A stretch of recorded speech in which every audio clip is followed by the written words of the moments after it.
Imagine you're standing on a beach somewhere in the world, maybe the Mediterranean coast, maybe California, maybe Thailand. You're looking out at the ocean, watching waves roll in like they've done for millions of years. Now picture this. Walk out into that water. Keep walking. 400 feet down, straight down beneath those waves, you'd find something incredible. The remains of forests, river valleys, caves where humans once lived. Entire landscapes that were above water just 12,000 years ago, now drowned, gone, buried under hundreds of feet of seawater. This isn't science fiction. This actually happened, and it happened fast. If you're using this to fall asleep, perfect. That's exactly why I make these. So maybe subscribe and tell me where you are and what time it is. I check the comments and it's always fascinating. Sydney at sunrise, Seattle at midnight, Stockholm during lunch break. All of us scattered across this planet that was once a very, very different place. Today, when we look at a map of the world, we think this is what Earth looks like. These are the continents. These are the oceans. This is normal. But 12,000 years ago, if you had a map, you wouldn't recognize it. The coastlines were completely different. The sea level was 400 feet lower than it is today. That's the height of a 40-story building. Entire regions that are now underwater were dry land. Indonesia wasn't a scattered archipelago. It was a massive subcontinent called Sunderland, connecting what are now islands into one huge landmass. The British Isles weren't islands at all. You could walk from London to Paris without getting your feet wet. The Persian Gulf didn't exist. It was a river valley where people lived, hunted, built settlements. And then it all drowned, not slowly, not gradually over millions of years like the patient geological processes we usually think about. Fast, catastrophically fast. Within a few thousand years, maybe less, sea levels rose by those 400 feet. Imagine what that means. Every year the ocean creeping further inland. Every generation, stories of grandmother's village that's now beneath the waves. Every century, entire regions swallowed by rising water that just kept coming and coming and coming. This is the Great Flood. Not the flood. The actual, geological, scientifically documented flood event that reshaped the entire planet around 12,000 years ago. And here's the thing that keeps scientists up at night. Nearly every ancient civilization on Earth has a story about it. The Mesopotamians told of Gilgamesh and a flood that covered the world. The Hebrews wrote about Noah. The Greeks had Deucalion. Hindu texts describe Manu surviving a great deluge. Chinese mythology tells of Gun Yu and catastrophic floods. Indigenous peoples of the Americas, from the Pacific Northwest to the Amazon, have detailed flood narratives. Australian Aboriginal stories describe the sea drowning the coastal lands. These stories come from cultures separated by thousands of miles and thousands of years, cultures that had no contact with each other, and yet they're all describing the same thing: water rising, destroying, reshaping the world. For a long time, historians dismissed these as pure mythology, symbolic stories about the power of nature or the wrath of gods. But then geologists started reading the rocks, and the rocks told the same story the myths did.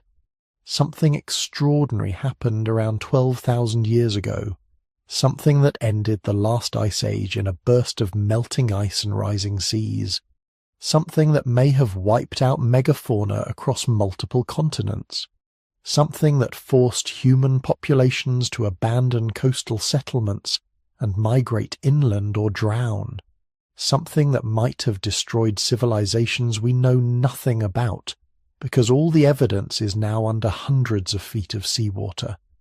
The question isn't whether this happened. The evidence is overwhelming. The question is what triggered it. What could cause ice sheets miles thick, covering millions of square miles, to melt so rapidly that sea levels rose 400 feet. And not just melt slowly over tens of thousands of years, but catastrophically in pulses, in flooding events so massive they created scars on the landscape we can still see today. This is the story we're going to explore. The story of what Earth was like during the last ice age. The story of the Younger Dryas, the mysterious cold snap that interrupted the warming. The story of the great melt and the floods that followed.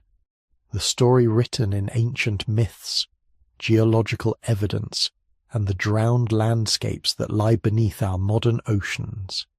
It's a story about catastrophe, about survival, about how a planetary disaster 12,000 years ago might have shaped everything that came after.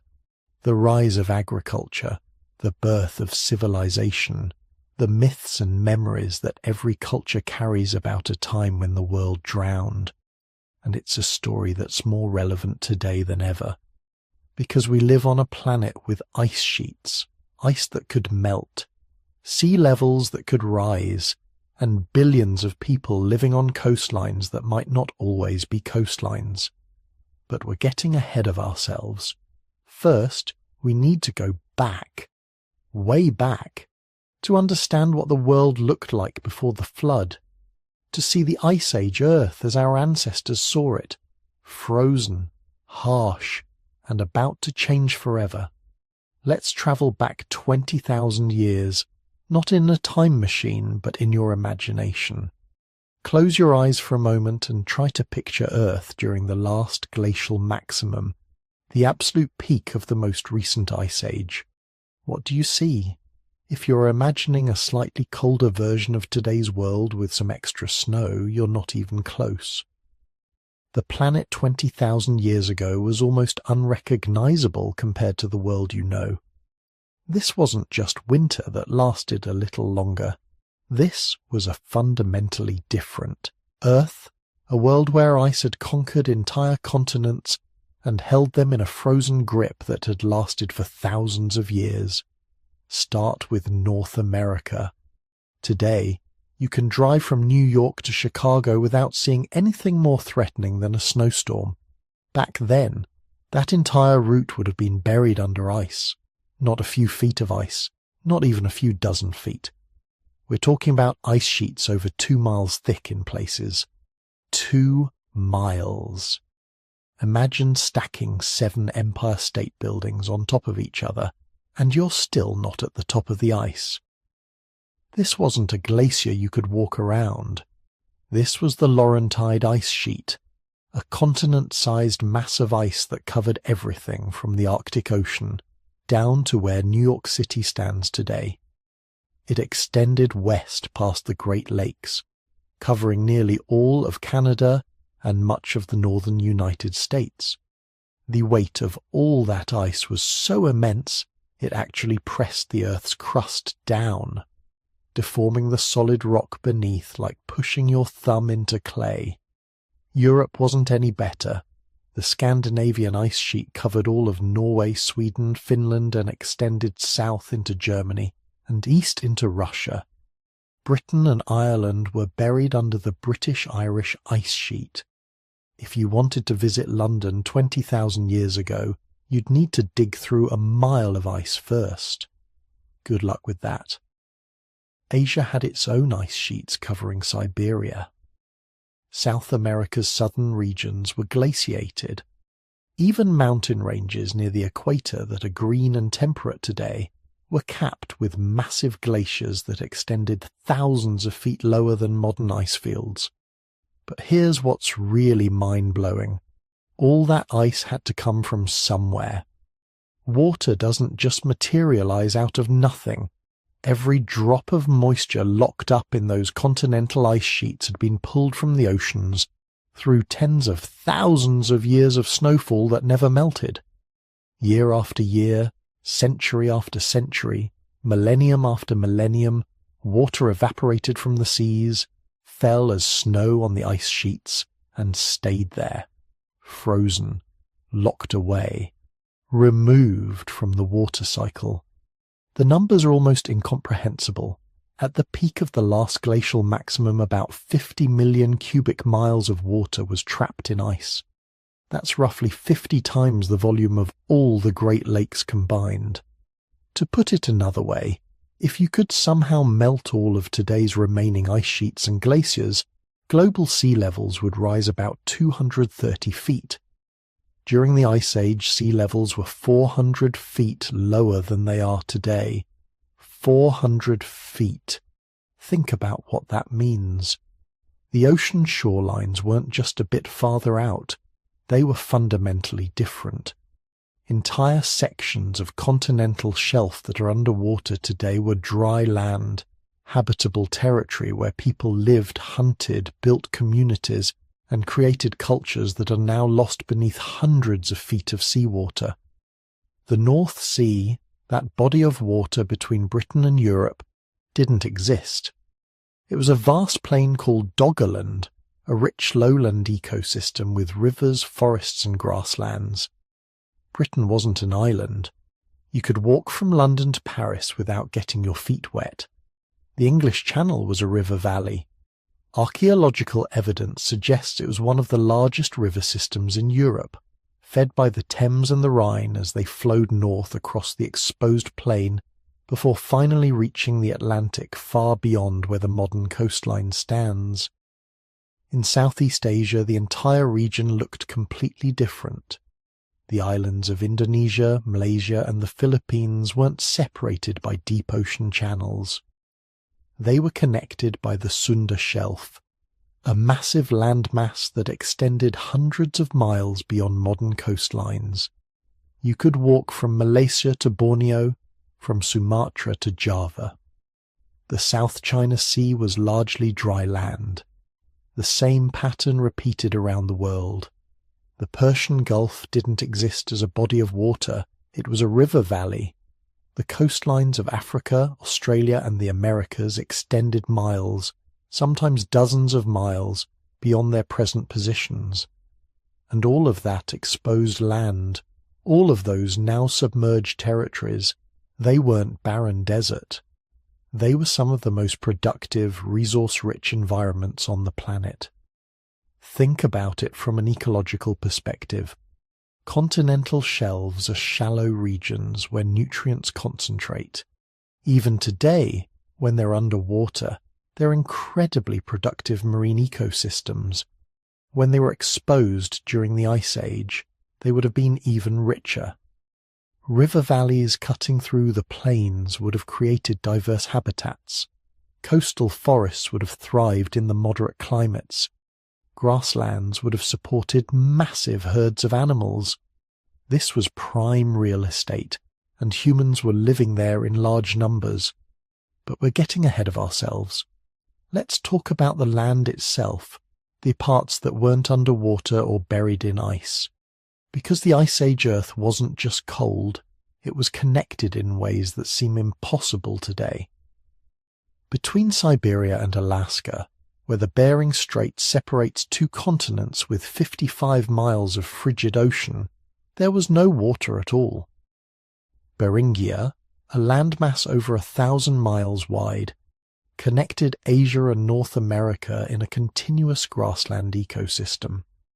Herds of mammoths, bison, and horses migrated freely between continents, and humans followed them, walking from Asia into the Americas across what is now one of the most forbidding ocean passages on Earth.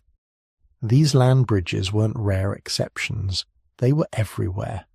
Animals that are separated by oceans today were part of continuous populations.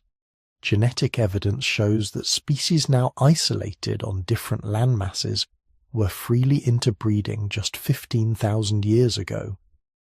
The planet's geography was fundamentally different, and so was its biology. And the animals. My God, the animals! If you could somehow be transported back to Ice Age, Earth with the guarantee of safety, just to observe, you would see creatures that seem like they belong in fantasy novels, not natural history. Woolly mammoths, obviously, but these weren't rare or isolated. They were abundant, forming herds that numbered in the thousands, migrating across the grasslands of Europe, Asia, and North America in seasonal patterns that had persisted for hundreds of thousands of years. But mammoths were just the beginning. There were woolly rhinoceroses, massive creatures covered in thick fur, with horns that could reach 3 feet long. Giant ground sloths in the Americas, some species weighing over 3 tons, as large as modern elephants but more heavily built. Glyptodons, armadillo-like creatures the size of small cars, with spiked tails that could shatter bone. Saber-toothed cats, not just the famous Smilodon, but multiple species of large predators with elongated canines designed for bringing down megafauna. In Australia there were marsupial lions, diprotodonts that looked like giant wombats weighing over 2 tons, and flightless birds that stood 10 feet tall. Europe had cave bears that dwarfed modern grizzlies, and giant elk with antlers spanning 12 feet from tip to tip. The oceans were home to whales and sharks even larger than today's species, adapted to the colder, more productive waters of the Ice Age seas. This wasn't a world diminished by cold. It was a world transformed, where the dry climate and extensive grasslands supported animal biomasses that might have exceeded even Africa's modern Serengeti. The key was productivity. Yes, it was cold, but it was also stable. The Ice Age climate had persisted, with relatively minor variations, for over 80,000 years. That's not a blip in geological time. That's enough for entire ecosystems to adapt, specialize, and thrive. Plant communities had evolved to maximize growth during short summers. Animals had developed migratory patterns that let them exploit seasonal abundance across vast territories. Predators had refined hunting strategies to take down the largest land animals in Earth's history. And humans, modern humans who had evolved in Africa and spread across the planet during the Ice Age, had become master hunters capable of bringing down mammoths with nothing more than spears, coordination, and accumulated knowledge passed down through generations. These humans were living along those now submerged coastlines in numbers that would surprise most people. We think of Ice Age humans as rare, scattered populations barely hanging on to survival. But genetic and archaeological evidence suggests otherwise. Ice Age populations might have been quite large in favourable areas, especially along coastlines where marine resources supplemented terrestrial hunting. The problem is, we can't easily study these populations because their sites are underwater now. When sea levels rose at the end of the Ice Age, they didn't just flood empty beaches, they drowned. Living communities, archaeological sites, entire landscapes of human habitation. The rising water erased evidence of cultures that might have been quite sophisticated, leaving us with only the inland sites, which might not represent the full picture of Ice Age human achievement. But we can make some inferences. Sites that have been found suggest humans were creating art, developing complex technologies, maintaining trade networks that spanned hundreds of miles. They were processing plant foods in ways that required detailed ecological knowledge. They were building structures, not just caves and simple shelters, but planned constructions that required coordination and effort. Some sites show evidence of astronomical observations, suggesting these people were tracking seasonal changes with precision. They were also incredibly tough. Living in an Ice Age world required skills that most modern humans couldn't replicate if our lives depended on it. They could read landscapes, predict animal movements, navigate by stars and landmarks across territories that would kill you in days if you didn't know what you were doing. They could make fire in any conditions, create clothing that could keep them alive at 40 below, and survive injuries that would be fatal without modern medicine. And they did this in a world that, for all its abundance, was also incredibly dangerous. Not just from the cold or the megafauna, though a mammoth could certainly kill you if you made a mistake. The danger came from the fundamental instability lurking beneath the apparent stability. Because here's what nobody living 20,000 years ago could have known. The Ice Age world was essentially a loaded gun. All those massive ice sheets, all that frozen water, it wasn't just sitting there inert. It was part of a complex system that included not just the ice itself, but the land beneath it, the climate around it, and most critically, the water trapped behind it. As the ice sheets advanced and retreated over thousands of years, they acted like massive bulldozers, scraping and carving the landscape. In some places, this created natural dams, ice barriers that held back enormous quantities of meltwater. These weren't small ponds. They were inland seas, glacial lakes that contained more water than all of North America's modern Great Lakes combined.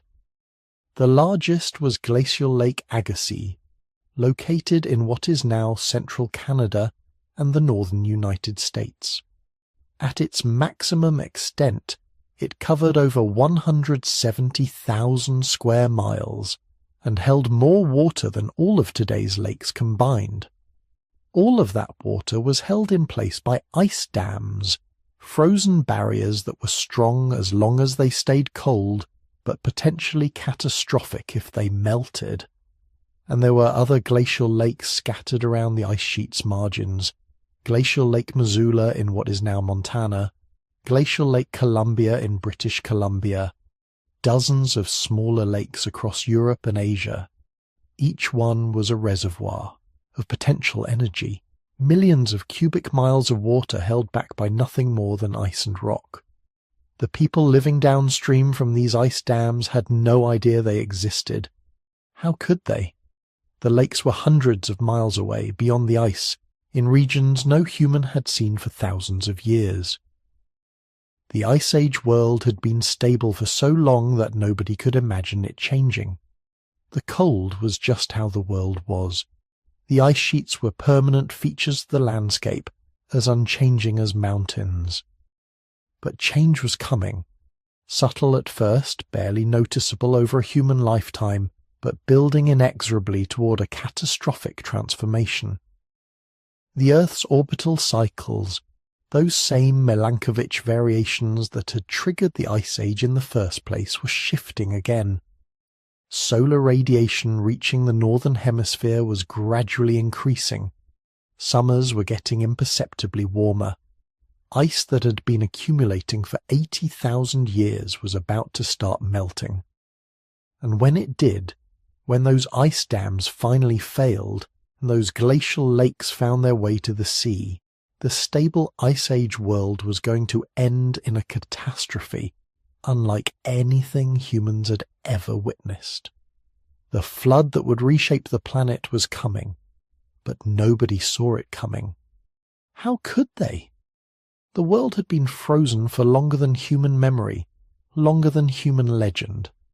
The ice seemed eternal, and that's exactly what made what happened next so devastating. But here's the thing about the end of the Ice Age. It didn't just end. It stuttered, it stumbled, and then it hit the emergency brake one last time in the most dramatic way possible. Just when the planet seemed ready to finally shake off the ice and move into a warmer, more stable climate, everything went sideways. This is the story of the Younger Dryas, the big freeze that nobody saw coming, and the pressure cooker it created that would eventually unleash the greatest flood in human history. Picture this. It's 13,000 years ago, and if you're a human living anywhere in the Northern Hemisphere, life has been getting better for the past 2,000 years. Not easy, not comfortable, but definitely better. The glaciers that had covered vast sections of North America and Europe for tens of thousands of years are finally retreating. The ice sheets that stretch from the Arctic to what would become New York City, all the way across to London and Berlin, they're melting. Slowly at first, then faster as the planet warms. Summer temperatures are rising. Growing seasons are lengthening. The tundra that had dominated the landscape is being replaced by grasslands and forests. Animals are following the changing vegetation north. Herds of mammoth, caribou and bison that had been compressed into narrow bands of habitable territory during the glacial maximum are now spreading out, finding new grazing lands. And humans, your ancestors, are following them. They're expanding into territories that have been locked under ice for millennia. They're developing new hunting strategies for this changing world. They're probably thinking the worst is over, that they've survived the Ice Age, and now it's just a matter of adapting to an increasingly hospitable planet. Then, 12,900 years ago, everything changed. Within a human lifetime, maybe faster, the warming stopped. Not gradually, not with warning signs that people could prepare for, but suddenly, like someone flipped a switch. Temperatures plummeted. Summer temperatures in the northern hemisphere dropped by as much as 15 degrees Celsius in some regions. That's 27 degrees Fahrenheit, in case you're wondering, and it happened in what geological records suggest might have been as little as a decade. Imagine living through that. One generation experiences increasingly mild summers and shorter winters. The next generation watches the forests die back, the grasslands turn to tundra, and the ice begin advancing again. The glaciers that had been retreating for 2,000 years suddenly stabilized, and in many places started growing again. This wasn't supposed to happen. The orbital cycles that drive ice ages, the Milankovitch cycles that control how much solar radiation different parts of Earth receive, they were still pointing toward warming. The planet should have continued getting warmer.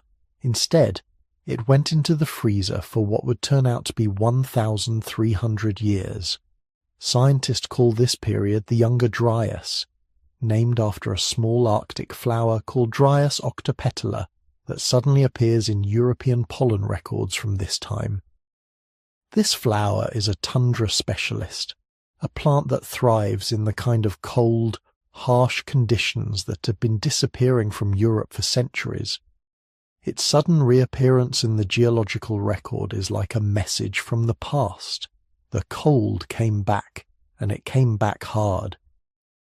But here's the mystery that's driven scientists crazy for decades. What caused it? How do you suddenly freeze a planet that's in the middle of warming up? You can't just turn down the sun. The orbital cycles don't change that fast. So, what happened? The theories have been flying for years, and to be honest, we still don't have complete consensus. But we've got some pretty compelling ideas. Theory 1. The meteor impact hypothesis. In 2007, a group of researchers proposed that the Younger Dryas was triggered by a cosmic impact, either a comet or asteroid that exploded over North America around 12,900 years ago. The idea is that the impact threw enormous amounts of debris into the atmosphere, blocking sunlight and rapidly cooling the planet. It's the same mechanism that killed the dinosaurs 66 million years ago, just on a smaller scale. The evidence? There's a layer in the geological record from exactly this time period that contains unusual concentrations of materials that shouldn't be there. Nanodiamonds, which form under extreme pressure and temperature, magnetic spherules, tiny balls of melted rock, platinum group elements at concentrations way higher than normal background levels, soot and carbon indicating massive wildfires. Proponents argue this is the signature of an impact, debris from a cosmic collision scattered across the northern hemisphere. Critics say maybe, but the evidence isn't definitive enough, and some of these materials can be created by other processes, like volcanic eruptions or even large-scale wildfires without any extraterrestrial involvement. Theory 2. Massive volcanic eruptions. Volcanoes pump sulfur dioxide and ash into the atmosphere, creating a cooling effect that can last years or even decades after a major eruption. Several large volcanic events happened around this time, and it's possible one or more of them triggered a feedback loop that maintained cooling for centuries. The problem with this theory is we haven't found geological evidence of eruptions large enough to cause 1,300 years of cooling. The volcanic deposits from this period aren't dramatically larger than those from other times that didn't trigger Ice Age conditions. So while volcanism might have played a contributing role, it probably wasn't the primary driver. Which brings us to Theory 3, the freshwater pulse hypothesis, and this is where things get really interesting because this theory directly connects to the flood that would come later. Here's how it works. As the Ice Age was ending, enormous amounts of meltwater from retreating glaciers were collecting in huge lakes. We're not talking about normal lakes. We're talking about inland seas the size of modern countries. The largest was Glacial Lake Agassiz, a monstrous body of water that covered much of central North America. At its maximum extent, it contained more water than all current North American Great Lakes combined. This lake was held back by ice dams, walls of glacial ice hundreds of feet high. As long as those dams held, the water just kept accumulating, getting deeper and deeper as more ice melted. But ice dams are inherently unstable. They float if the water gets deep enough. They crack. They collapse. The freshwater pulse hypothesis says that around 12,900 years ago, one of these ice dams failed catastrophically. Billions of gallons of fresh water from Glacial Lake Agassiz suddenly burst through its ice dam and flooded into the North Atlantic Ocean. Now here's why that matters. The ocean circulation system that moderates Earth's climate, what scientists call the Atlantic Meridional Overturning Circulation, or AMOC, it depends on density differences in seawater. Cold, salty water in the North Atlantic sinks and flows south along the ocean floor. Warm water from the tropics flows north along the surface to replace it. This conveyor belt of water carries enormous amounts of heat from the equator to the North Atlantic, which is why Europe is so much warmer than other places at the same latitude. Without the Gulf Stream, which is part of this circulation system, London would have the climate of northern Canada. But this circulation system has an off switch. Fresh water is less dense than salt water. If you suddenly dump enough fresh water into the North Atlantic, it can form a layer on the surface that prevents the salty water from sinking.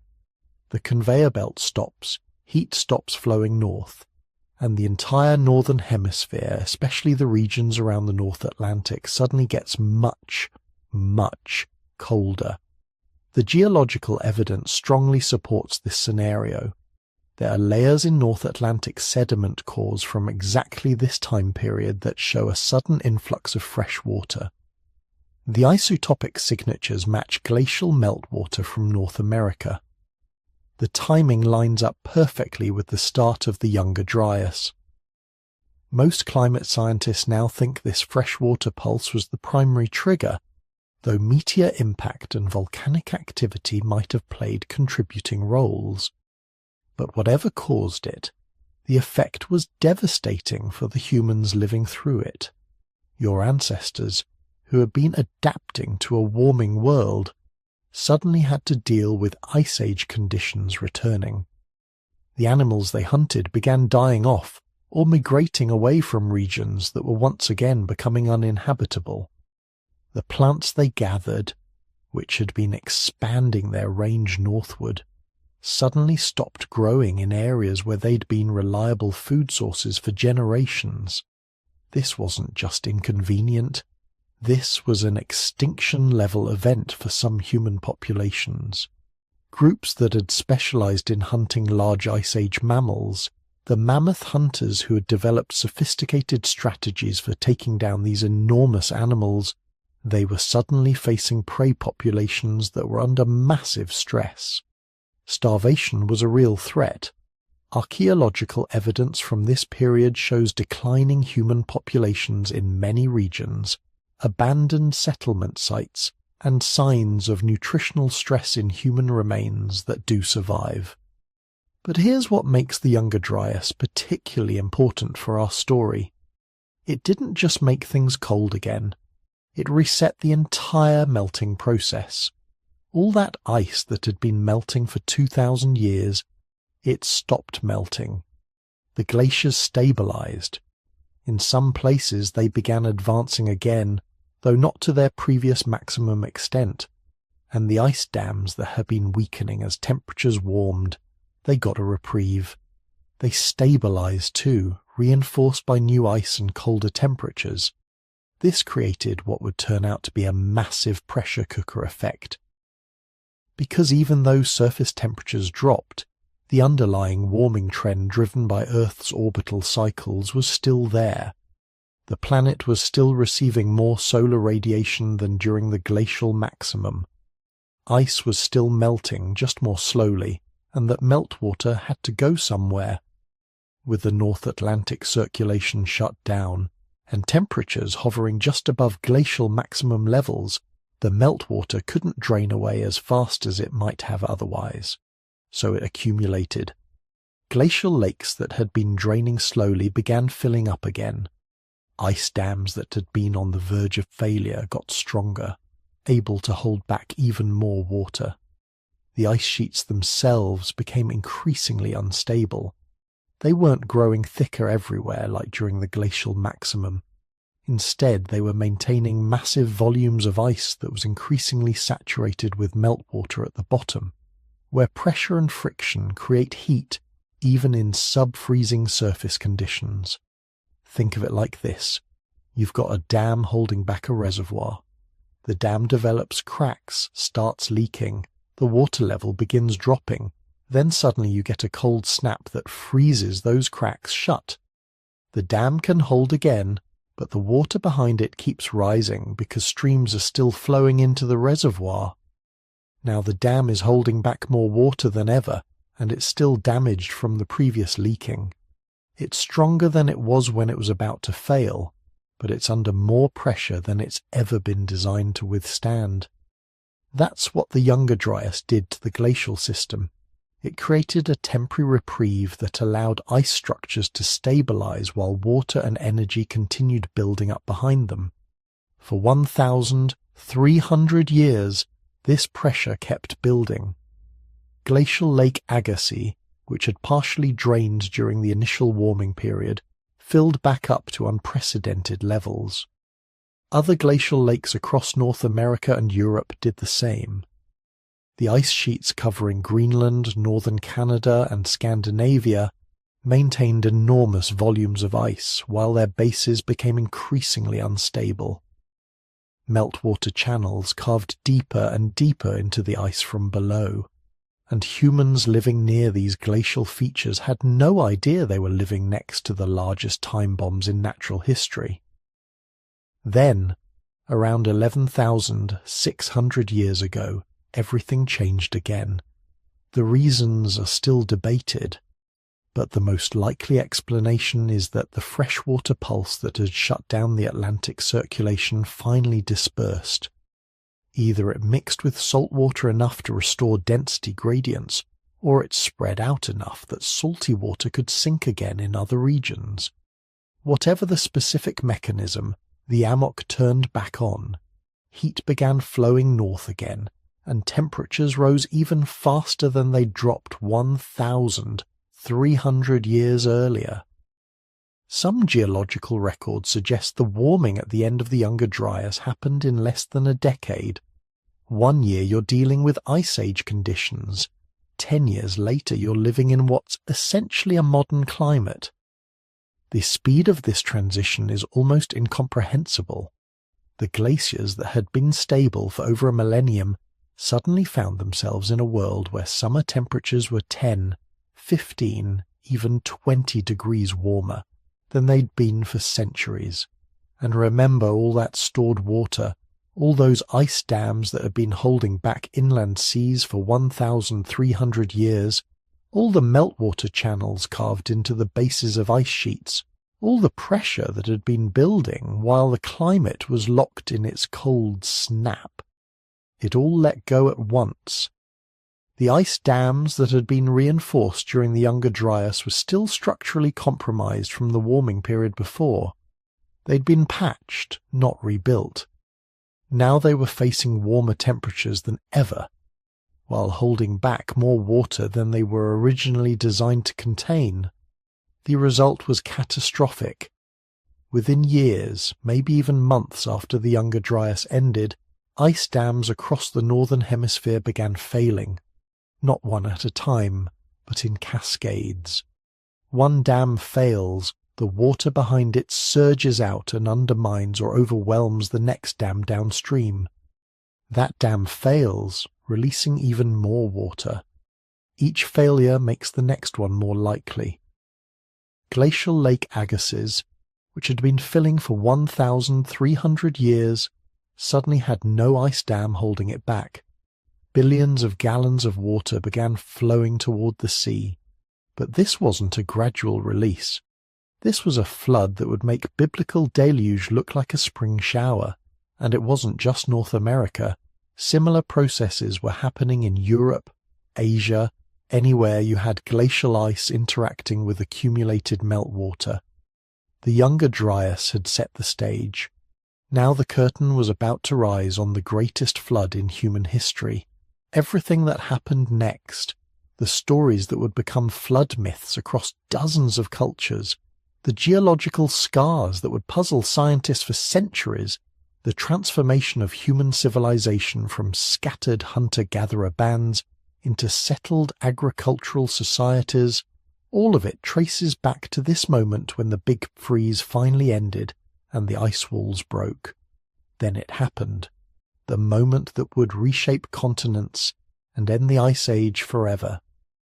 Around 11,700 years ago, something triggered a climate shift so sudden and so dramatic that it shows up in ice cores as a sharp line, not a gradual transition, not a slow warming over centuries, a geological instant.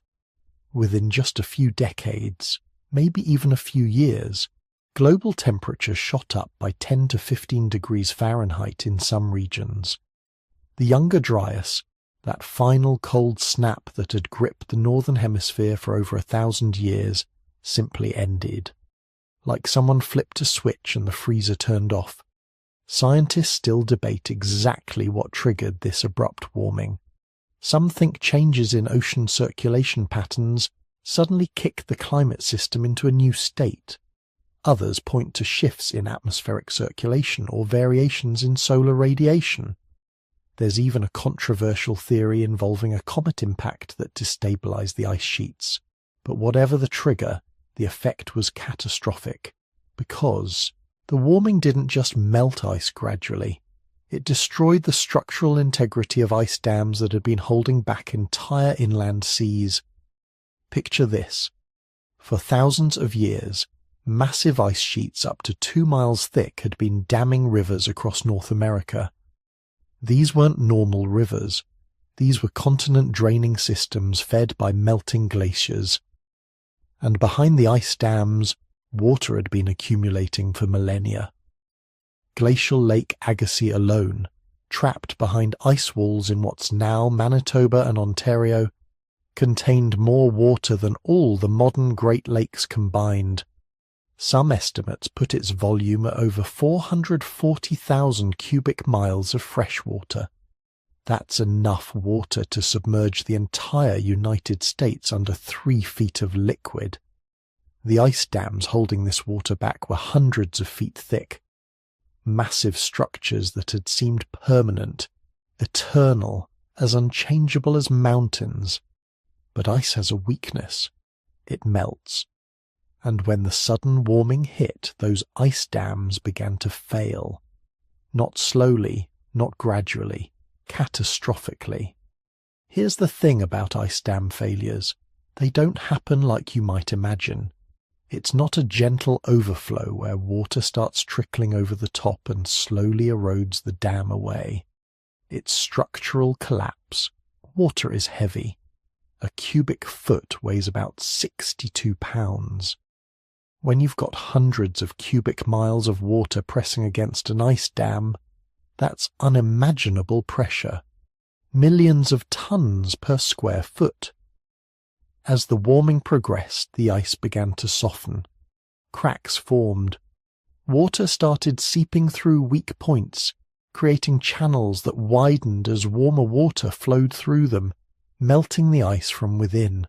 The dams were being undermined from below and eroded from above simultaneously.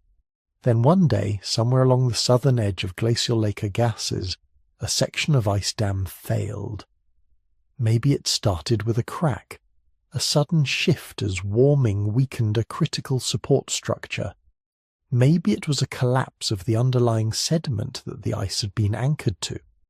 We'll never know the exact mechanism, but we know what happened next because the evidence is carved into the landscape in letters 1,000 feet high. The water didn't just flow, it exploded. Imagine the largest dam failure in modern history, then multiply it by 1,000, by 10,000. When that ice wall broke, billions of gallons of water per second blasted through the gap. The initial surge would have been a wall of water hundreds of feet high, moving at speeds approaching 80 miles per hour. Nothing in its path survived. Trees were ripped from the ground like weeds. Boulders the size of houses were picked up and carried for miles. Entire hillsides were scoured down to bedrock in minutes. This was the first of what geologists call the Missoula floods, though that name is misleading because it suggests a single location. The reality was far more complex and catastrophic. As the ice dams failed across North America, multiple outbursts, floods occurred, some simultaneously, some in rapid succession. Each flood released enough water to raise global sea levels by measurable amounts. But the most dramatic evidence comes from the Pacific Northwest. The channeled scablands of eastern Washington state preserve the scars of these megafloods in almost perfect detail. If you fly over the region today, you'll see something that looks like Mars. Massive channels carved into solid basalt, some over 900 feet deep and 50 miles wide. Islands of harder rock standing like monuments in the middle of dry valleys. Giant ripples in the landscape, each one hundreds of feet high, created by floodwaters carrying rocks and sediment in waves that would dwarf any tsunami in recorded history. J. Harlan Bretz, the geologist who first proposed catastrophic flooding as the explanation for these features, was ridiculed for decades. The geological establishment couldn't accept that landscapes could be carved so quickly. Uniformitarianism, the principle that geological processes happen gradually over immense time periods, was dogma. Catastrophism had been rejected by mainstream geology. But Bretz was right. The evidence was undeniable once people looked at it without preconceptions. The scablands weren't created over millions of years. They were carved in days, maybe hours, by floods of such magnitude that they redefined what was considered possible. The floods created temporary waterfalls that would have made Niagara look like a garden fountain. Dry Falls in Washington state preserves the location of one such cataract. At 3.5 miles wide and 400 feet high, it's more than twice the width of Niagara. During the floods, water was pouring over this cliff at rates estimated at 10 times the flow of all current rivers on Earth combined. The roar would have been audible hundreds of miles away. The mist would have created permanent rainbows visible from space if there had been anyone in space to see them. But the Pacific Northwest floods were just the beginning. Lake Agassiz had multiple outlets, and as different ice dams failed at different times, the water found new paths to the sea. Some floods roared south down the Mississippi River Valley. Others burst northeast, pouring into the North Atlantic through the St. Lawrence River Valley. Each outburst was a civilization-ending event. If there had been cities in the flood paths, they would have been obliterated, swept away so completely that no trace would remain. And there were people there. Paleo-Indian populations had spread across North America by this time. Small groups, maybe a few thousand individuals total, but they were there, hunting mammoths and giant bison, fishing in rivers that would soon become raging torrents of destruction. The floods would have appeared with little warning, maybe a distant rumbling, like thunder that didn't stop, maybe a sudden rise in river levels that kept rising and rising impossibly past any flood, stage anyone had ever seen. Then the wall of water arrives and everything ends. We have no written records, obviously, no direct evidence of human casualties. But it strains credibility to think that nobody was caught in these megafloods. Entire populations could have been wiped out in minutes, their campsites and hunting grounds buried under hundreds of feet of flood deposits or scoured away entirely. The genetic bottleneck around this period in some Native American populations might reflect these catastrophic losses. But here's where it gets even worse. The floods didn't just carve landscapes and kill anyone unlucky enough to be in their path. They triggered a domino effect that would remake entire continents. Because all that fresh water had to go somewhere, and where it went had consequences that cascaded through the climate system like falling dominoes. When billions of tons of fresh water from Lake Agassiz poured into the North Atlantic, it didn't just raise sea levels, it disrupted the ocean circulation patterns that regulate global climate. The North Atlantic Drift, the warm current that keeps Europe relatively mild despite its northern latitude, depends on a delicate balance of temperature and salinity. Warm, salty water flows north on the surface, cools, becomes dense, and sinks, creating a conveyor belt of circulation that transports heat from the tropics to the polar regions. Dump enough fresh water into this system and it breaks. Fresh water is less dense than salt water. It stays on the surface, preventing the normal sinking that drives circulation. The conveyor belt slows or stops entirely. Heat transport shuts down.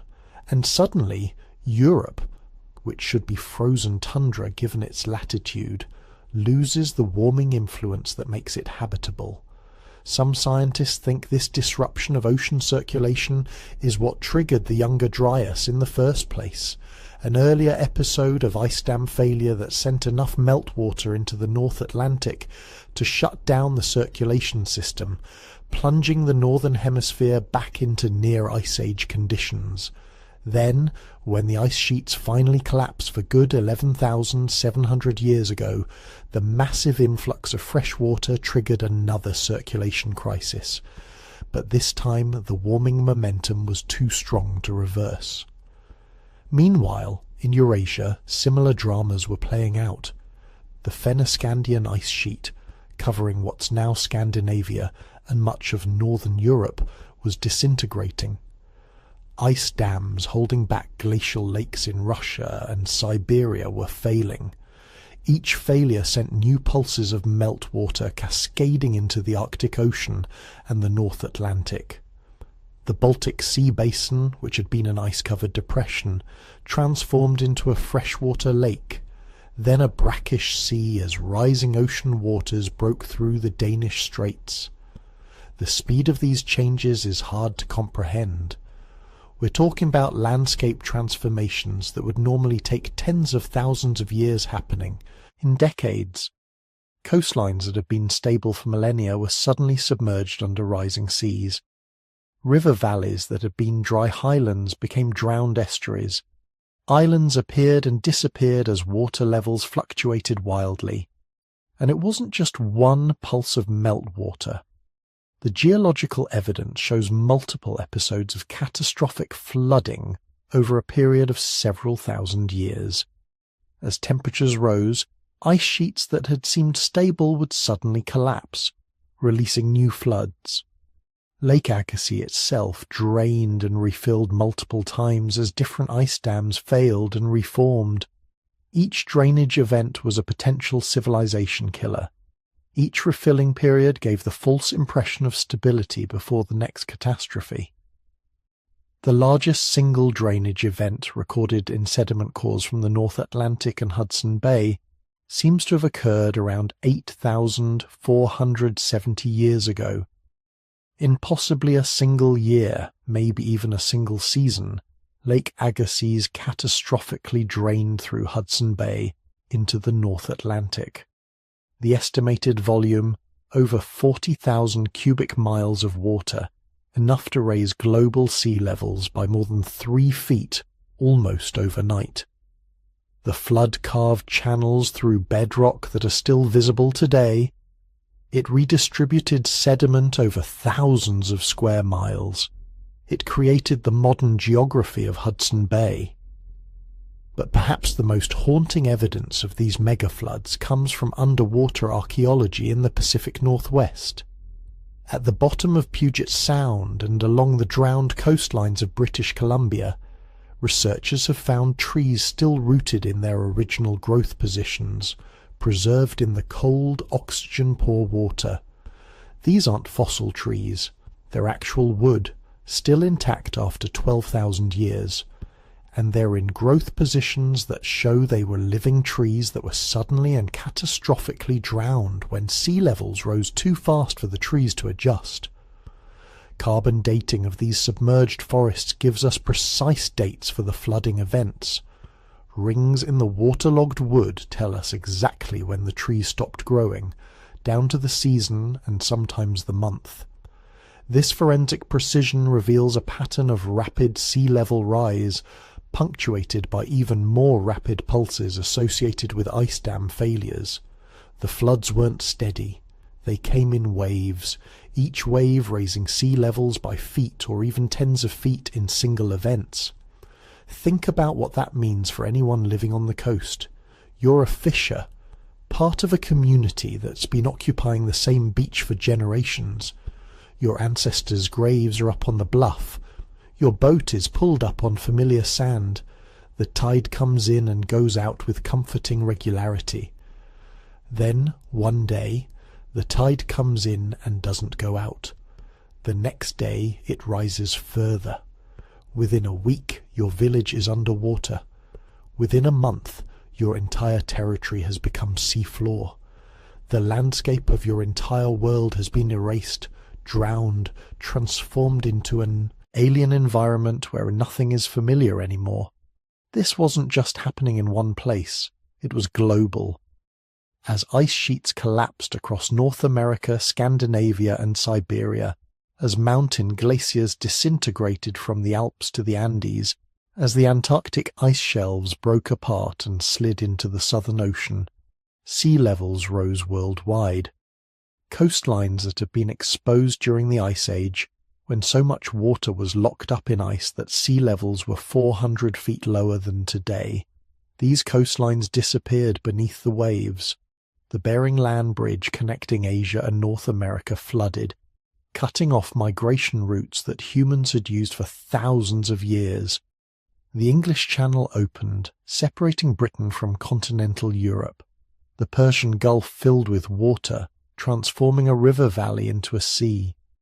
The Black Sea expanded dramatically when rising Mediterranean waters broke through the Bosporus Strait. Each of these flooding events was experienced by real people as the end of their world. The landscapes they knew, the territories their ancestors had occupied for hundreds or thousands of years, were simply erased, and the floods themselves, the actual catastrophic releases of water from failing ice dams, those would have been experiences beyond anything in modern human history. The closest analogue we have are accounts from rare ice dam failures in places like Iceland, where glacial lakes occasionally burst through ice barriers in events called Jukullaups. Even these relatively small events, releasing maybe a few cubic miles of water, are terrifying enough that they've entered Icelandic folklore as supernatural catastrophes. Now multiply that by 1,000.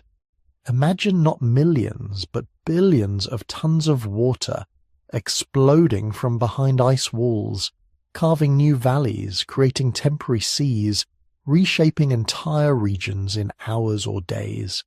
Imagine the sound, the ground-shaking roar of moving water, carrying icebergs the size of buildings, boulders weighing hundreds of tons, entire forests ripped from the earth. Imagine the mist, the spray thrown up by falling water creating clouds that would have covered the sky for days. Imagine the aftermath, a landscape scoured down to bedrock, alien and unrecognizable. This was the Great Melt. Not a gentle thawing, but a violent, catastrophic transformation of the planet's surface. A series of disasters that would have seemed apocalyptic to anyone who witnessed them. And people did witness them. They survived them, barely, and passed down the memories to their children, who passed them to their children, until those memories became myths, stories of floods that covered the world, of waters that rose until they reached the mountains, of times when the gods decided to wash the earth clean and start over. But that was still to come. For now, in the immediate aftermath of the ice dam failures, the survivors faced a new challenge.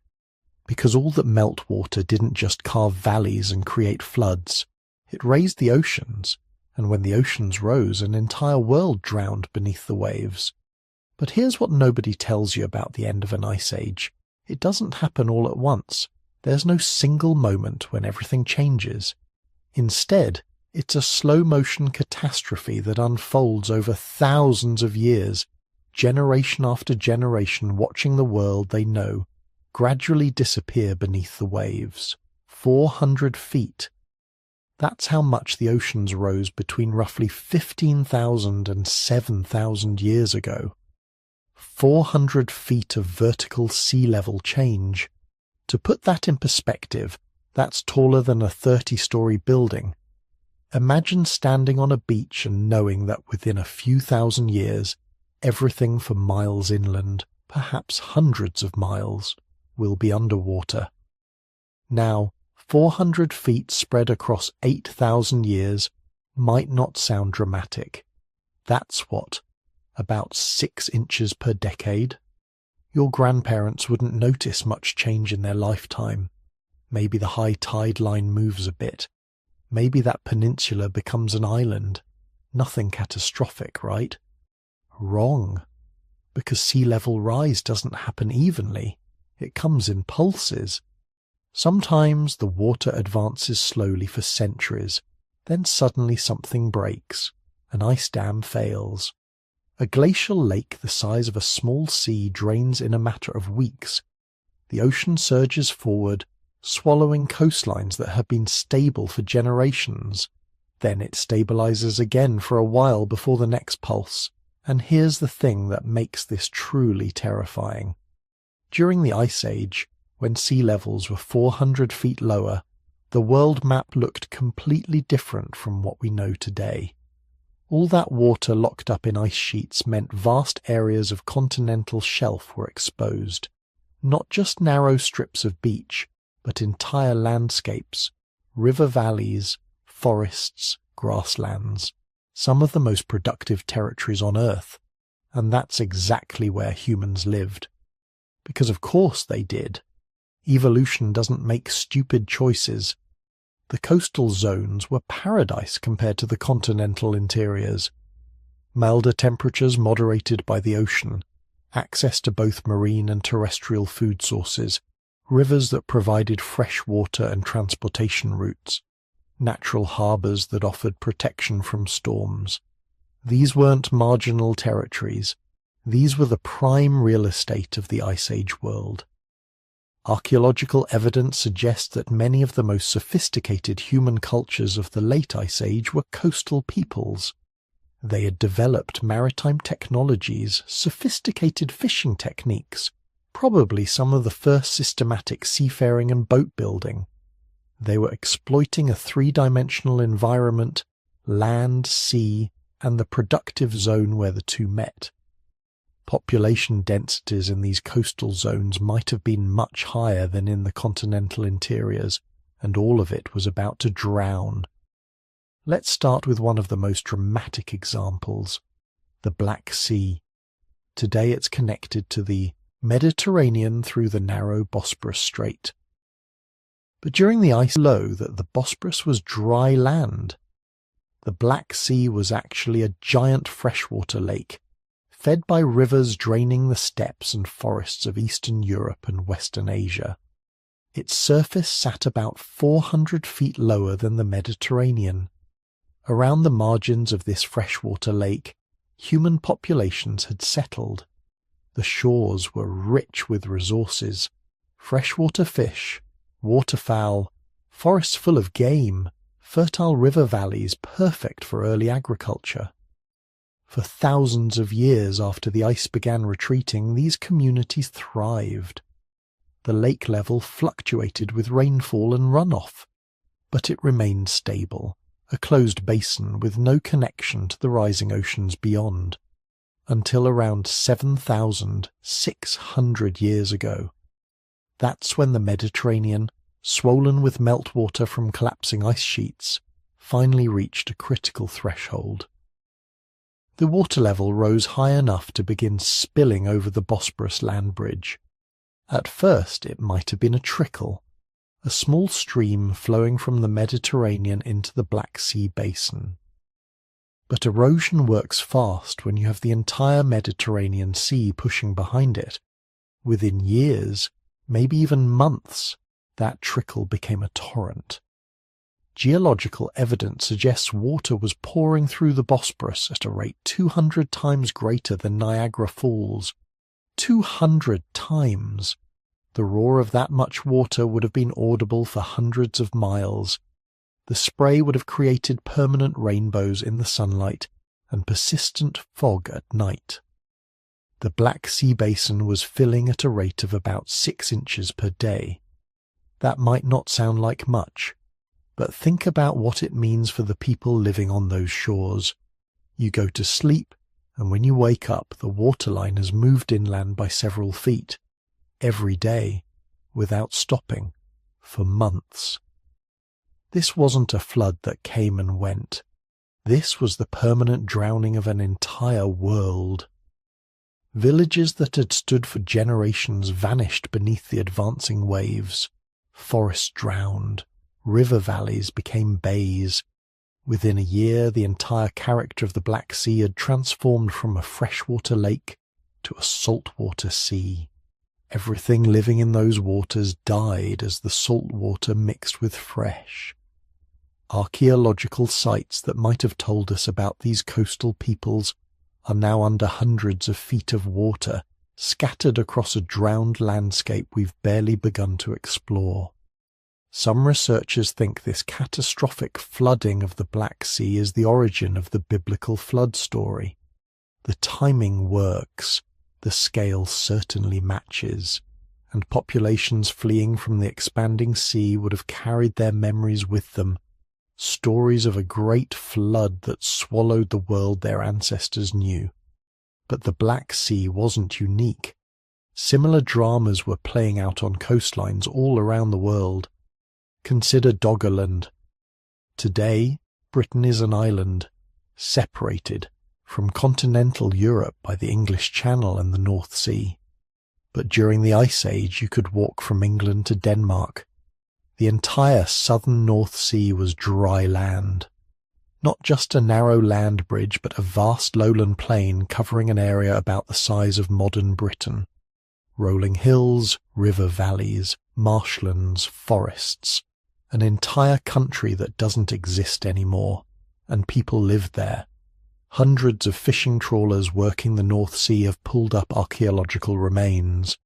Stone tools, bone artifacts, the remains of extinct megafauna. All of it dredged from what used to be above water. Each artifact represents a moment in someone's life. A hunter manufacturing a spear point, a woman processing animal hides, a child playing near a riverbank that's now under 120 feet of ocean. Doggerland didn't drown all at once either. It died slowly, generation by generation. First, the low-lying areas became marshland as the water table rose. Then the marshes became lagoons. The lagoons merged into bays. River valleys that had flowed east toward the Rhine Delta became estuaries, then straits. High ground became islands. Islands became shoals. Shoals disappeared beneath the waves. The final blow came around 8,200 years ago.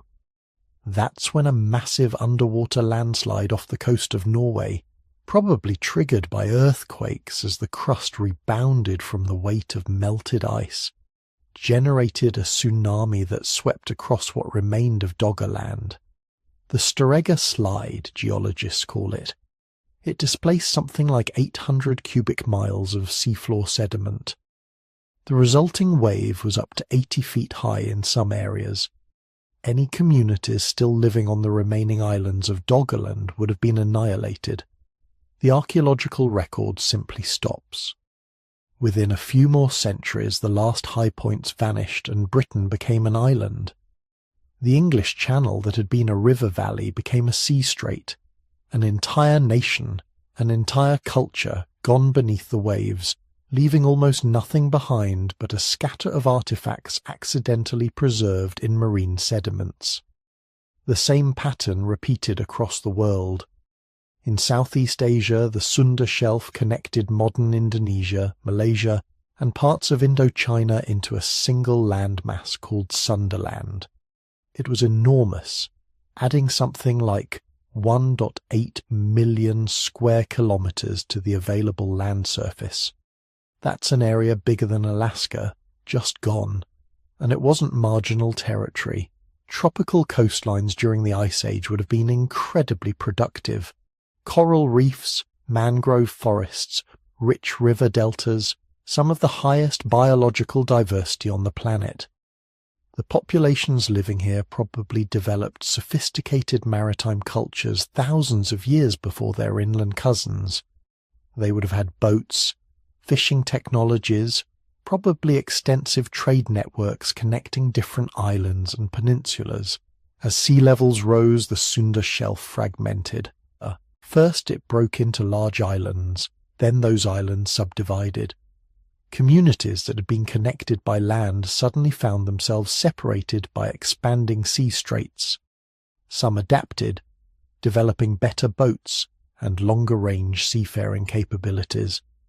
Others became isolated, cut off from trade networks and cultural exchange. By about 10,000 years ago, the basic shape of modern Southeast Asia had emerged, but those rising seas had submerged the ancient heartland of the region. If there were major population centres, sophisticated cultures, early cities on Sunderland, they're now under hundreds of feet of tropical ocean. We'll probably never know what was lost. The same thing happened on the Sal Shelf connecting Australia, New Guinea and Tasmania. During the Ice Age they were one continuous landmass. The rising seas separated them, creating the Torres Strait between Australia and New Guinea and the Bass Strait between Australia and Tasmania. Aboriginal oral traditions actually preserve memories of these flooding events. Stories passed down for 10,000 years about lands that were once connected, islands that vanished, coastlines that retreated. That's remarkable when you think about it. Cultural memory persisting for 400 generations, maintaining accurate geographical information about changes that happened when your ancestors' were alive. It suggests these weren't just abstract stories. They were vital survival knowledge about how rapidly landscapes could change, how the sea could rise and swallow entire territories. In the Persian Gulf, the transformation was equally dramatic. During the Ice Age, the Gulf barely existed. It was a river valley, an extension of the Tigris and Euphrates system that flowed south through what's now the Gulf and emptied into the ocean somewhere near the Strait of Hormuz.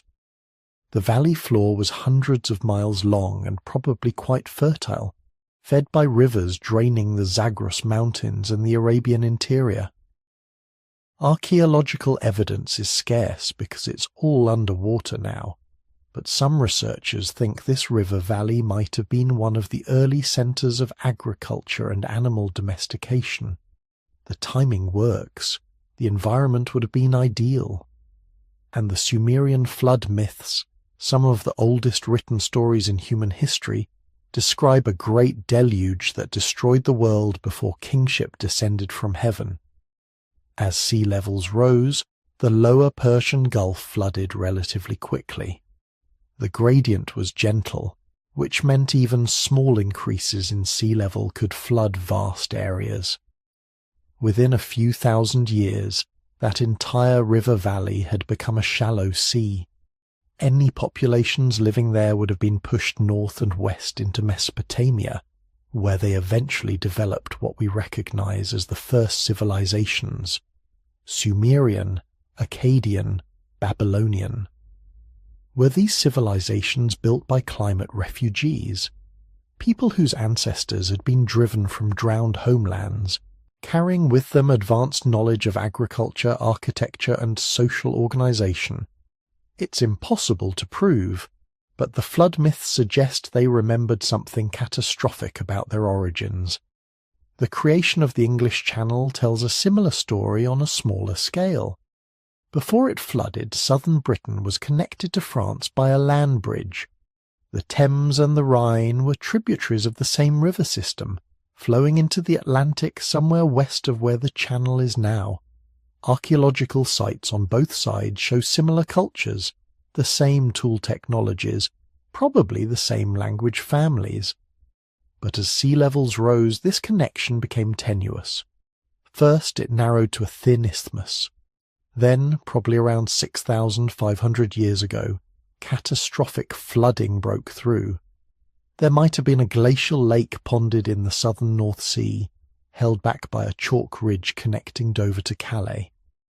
When that ridge failed, perhaps undermined by rising seas or shattered by earthquakes, the lake drained catastrophically, carving the channel in what might have been a matter of weeks. This wasn't just about drowning land, it was about severing connections.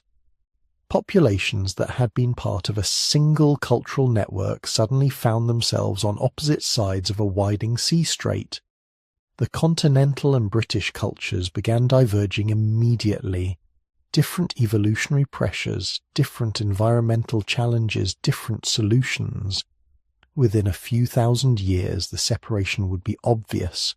Different languages, different social structures, different genetic profiles. But here's what makes all of this truly haunting. The process was slow enough that people could see it coming, but too fast to stop. Think about what that must have been like. You're living in a coastal village. Your family has been there for generations, maybe centuries. You know from the stories the elders tell that the sea has been advancing. Your grandfather talks about lands that are now islands. His grandfather talked about when those islands were hilltops in a continuous plain.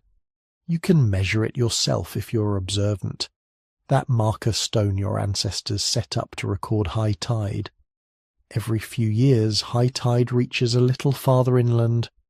That spit of land you used to walk to reach the fishing grounds, now you need a boat. The marsh you played in as a child. It's a lagoon now, too deep to wade across. You could move, obviously. Pack up everything, abandon the homes your ancestors built, and retreat inland. But to where? The good territories inland are already occupied. Other people who got pushed out by earlier sea level rise, refugees who arrived generations ago and established their own communities. There's competition for every viable territory, sometimes violent competition. So you stay, you adapt, you build your houses on higher ground, you develop better boats, you learn to exploit marine resources more efficiently, you watch the water rise and hope it stops. Hope that maybe this generation will be the last to see the sea advance, that your children or grandchildren might live in a stable world, but it doesn't stop. It keeps rising, slowly, relentlessly. And you realize with a sick certainty that someday, maybe not in your lifetime, but someday, there will be nothing left. Everything you know will be underwater. Your villages, your sacred sites, your burial grounds, the landscape your people have inhabited for hundreds of generations will cease to exist. That's the psychological horror of slow catastrophe. It's not dramatic enough to trigger immediate emergency response. It's just persistent enough to become the new normal, generation after generation watching their world shrink, and knowing with absolute certainty that it will continue shrinking until nothing remains. Coastal populations during this period faced an impossible choice: stay and eventually drown, or abandon everything and compete for inland territories against people who were already there and wouldn't welcome refugees. Many chose to stay until the last possible moment. Archaeological evidence from drowned coastal sites shows continuous occupation right up until the sea finally swallowed them. But millions must have left. Waves of climate refugees pushing inland, carrying with them whatever they could save. Their knowledge, their technologies, their stories. These migrations would have destabilized existing populations, created conflict, but also transmitted innovations. Coastal fishing technologies spreading inland, maritime trade networks extending to river systems, boat-building techniques adapted for inland waters. Some of these refugee populations probably became conquerors, using their superior technologies to displace inland peoples. Others integrated peacefully, their skills and knowledge making them valuable to existing communities. Still others were probably destroyed, unable to find new territories and unwilling to abandon the coasts until it was too late. And through all of this, the water kept rising, 6 inches per decade on average, but concentrated in pulses that could be far more dramatic. Meltwater pulse, 1A around 14,600 years ago raised sea levels by 50 feet in less than 500 years. That's over an inch per year, fast enough to watch coastlines retreat in real time. Meltwater pulse 1B around 11,300 years ago added another surge of rapid rise. By 7,000 years ago, the worst was over. Sea levels stabilized near modern levels. The continental shelves were drowned. The coastal plain civilizations were gone, but their descendants survived, carrying forward memories of the ancient world, stories about lands beneath the waves, floods that swallowed everything, a time when the waters rose and never stopped. Those stories would become the flood myths we know today. Different cultures, different continents, but the same basic narrative. There was a time before when the world was different. Then came the waters, and when the waters receded, everything had changed. The old world was gone forever. They weren't just myths. They were memories of the drowning of the ancient world, passed down through hundreds of generations by the descendants of people who watched it happen. Here's something that should make you pause. Right now, as you're listening to this, there are over 200 different cultures around the world that tell stories about a great flood. 200. Societies separated by oceans, mountains, and thousands of miles, many of which had no contact with each other until recent centuries. Yet they all remember the same thing: water rising, the world drowning, nearly everyone dying except a chosen few. Coincidence? Maybe. But here's the thing about oral traditions. They're not random. They don't just make up catastrophes for entertainment. Flood myths are remarkably specific, remarkably consistent, and they show up in places where major flooding would have been absolutely devastating to early human settlements. So let's talk about what humanity remembers. What stories survived 12,000 years of retelling, getting passed down generation after generation, changing languages, crossing continents, but keeping the same core truth. The world flooded. Nearly everyone died, and somehow we survived. The oldest written version of the flood story comes from ancient Mesopotamia, from what is now Iraq. It's called the Epic of Gilgamesh, and it was inscribed on clay tablets around 4,000 years ago. But the story itself is older, much older. The Sumerians were telling this tale at least 5,000 years ago, and the events it describes happened even earlier than that. In the epic there's a character named Utnapishtim. He's basically the Mesopotamian Noah. The gods decide to destroy humanity with a catastrophic flood because people have become too numerous and too noisy. But one god, Ea, warns Utnapishtim. He tells him to tear down his house and build a boat. Not just any boat, a massive vessel sealed with pitch and bitumen, big enough to hold his family, craftsmen to preserve human knowledge, and representatives of every living thing. Sound familiar? It should, because this is essentially the same story that would later appear in the Hebrew Bible as Noah's Ark. But here's what makes the Mesopotamian version so interesting. It's geographically specific. Utnapishtim's flood happens in the region between the Tigris and Euphrates rivers, precisely the area that would have been catastrophically affected by rising sea levels at the end of the Ice Age. When the glaciers melted and the Persian Gulf filled, it didn't happen slowly and predictably. It happened in surges, sudden rises in sea level that would have sent massive floods up the river valleys where the first human civilizations were developing.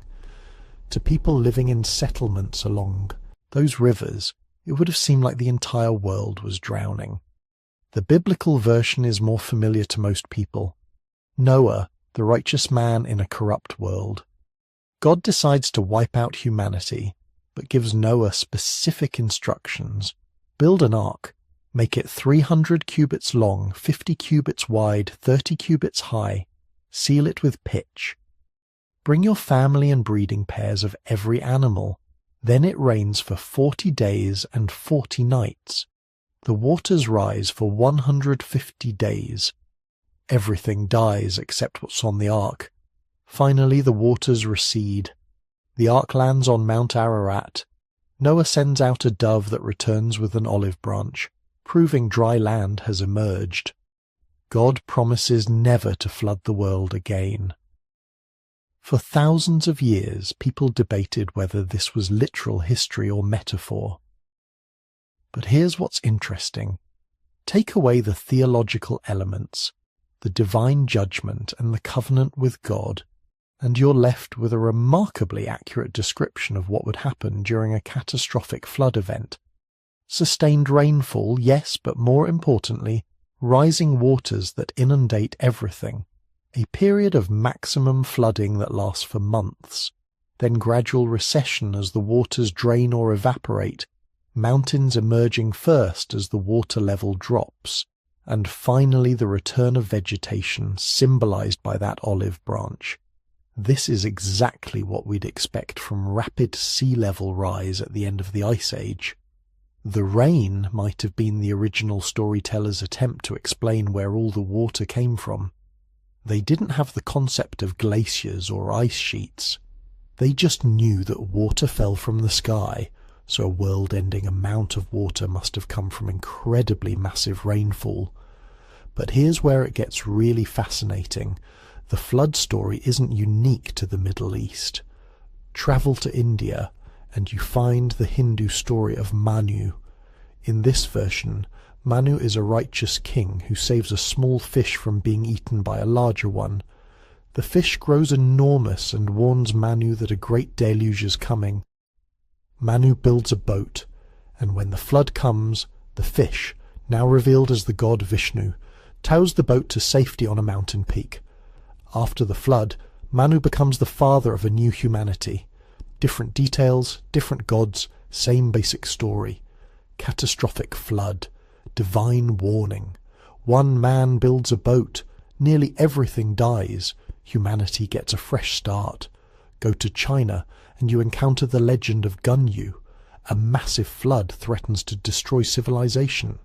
Gun tries to stop it by building dams, but fails. His son Yu succeeds by dredging channels to control the water flow. The Chinese version is interesting because it preserves a different detail. It's not just about surviving the flood, it's about the engineering response to it. Managing water, creating irrigation systems, building the infrastructure that would allow civilization to flourish after the catastrophe. This might reflect a real historical response to post-Ice Age, flooding in the Yellow River Valley.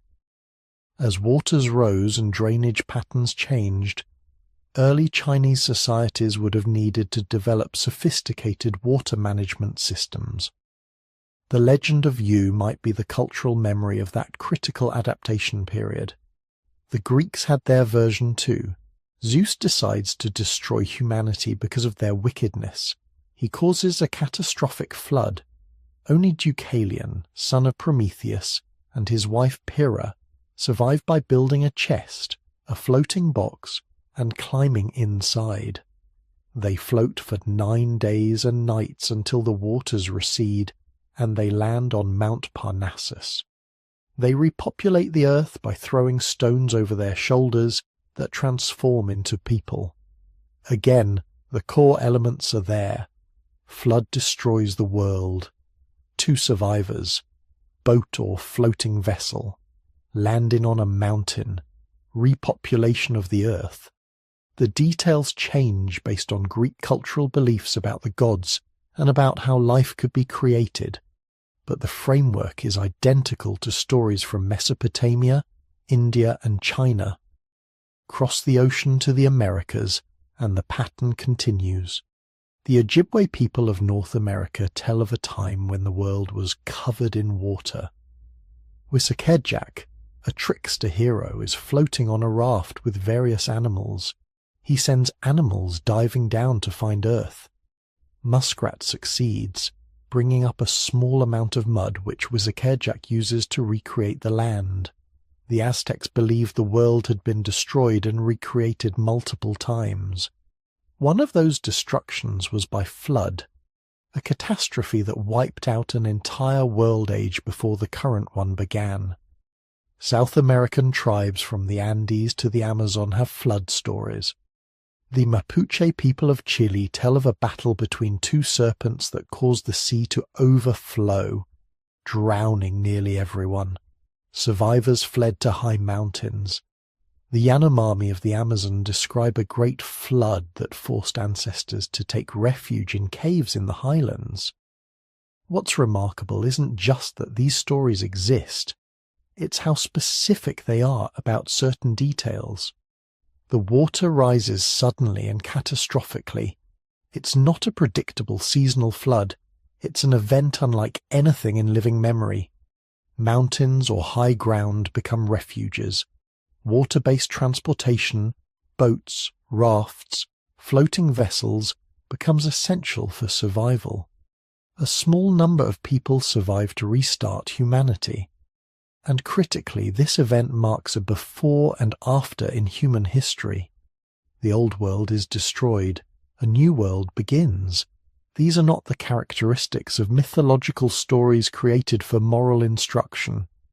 They're the characteristics of cultural memories trying to preserve information about a real event. Anthropologists have documented how oral traditions can preserve accurate historical information across incredible time spans. Aboriginal Australians have oral histories that describe coastlines and islands that haven't existed for over 10,000 years since the end of the Ice Age. When researchers checked these stories against geological evidence, they found them remarkably accurate. The stories described specific places that are now underwater, places that have been submerged since sea levels rose after the glacial melt. If Aboriginal Australians can preserve accurate geographical information for 10,000 years through oral tradition, why couldn't Mesopotamians, Indians, Chinese, and Native Americans preserve memories of catastrophic flooding that happened during the same period? The mechanism for this preservation is actually well understood. Important information gets encoded in stories that are ritually repeated, often word for word, generation after generation. The stories become sacred, which means the culture develops mechanisms to ensure accurate transmission. Elders who can recite them perfectly hold positions of authority. Changes to the stories are discouraged or forbidden. Details get locked in through rhythm, repetition, and association with important cultural practices. Over time, the context might be forgotten. People might not remember why a particular detail is important, but the detail itself survives because the story survives. Eventually, the story becomes myth, becomes religion, becomes something people believe in without necessarily thinking it describes real historical events. But the memory remains, encoded in narratives that have been refined by thousands of retellings, preserved by cultures that understood, even if unconsciously, that these stories contained information too important to lose. And here's what's really striking. When you map flood myths against geological evidence of post-Ice Age flooding, you find correlations. Mesopotamian flood myths correspond to the flooding of the Persian Gulf and the inundation of river valleys when sea levels rose. Mediterranean flood myths align with the catastrophic flooding when the Black Sea filled, an event that happened around 7,500 years ago, when rising sea levels caused the Mediterranean to breach a natural dam and pour into a massive freshwater lake. In a matter of months, maybe even weeks, the Black Sea rose by hundreds of feet, drowning countless settlements along its shores. Native American flood myths from the Pacific Northwest describe waters rising and mountains appearing, consistent with the end of Ice Age conditions along the coast, where glacial melt and land subsidence dramatically altered the landscape. Chinese flood myths correspond to the period when the Yellow River Valley was subject to catastrophic flooding, as glacial meltwater changed drainage patterns and sea level rise pushed water up river valleys. This doesn't mean every detail of every flood myth is historically accurate. The gods, the moral lessons, the supernatural elements, these are cultural additions, the framework each society used to make sense of the catastrophe. But the catastrophe itself appears to be real. What we're looking at is humanity's collective memory of the end of the Ice Age, the period between 15,000 and 11,000 years ago, when melting glaciers, collapsing ice dams, and rising sea levels created the most dramatic environmental changes human beings had ever experienced. For people living through it, it must have seemed like the end of the world, and in a sense it was. The world they knew, the coastlines they'd lived on for thousands of years, the river valleys where their ancestors had settled, all of it disappeared underwater. Whole landscapes were erased. Entire populations were displaced. Knowledge was lost. Settlements were abandoned. But some survived. Small groups who made it to high ground, who built boats, who adapted to the new world that emerged from the flood. And those survivors told their children what had happened. And those children told their children. And the story spread, changed, adapted to different languages and different cultures, but always keeping the same core truth. The world flooded. We almost didn't make it, but we did. And we remember. That's what these myths are. not primitive superstition, not Bronze Age fantasy. Their history, preserved in the only medium available to preliterate peoples, oral tradition, refined by thousands of retellings, encoded in stories sacred enough that people fought to preserve them exactly as they received them. When we dismiss flood myths as mere mythology, we're ignoring 200 independent cultural testimonies about the same event. That's not how evidence works. When 200 witnesses all describe the same thing, you don't dismiss them.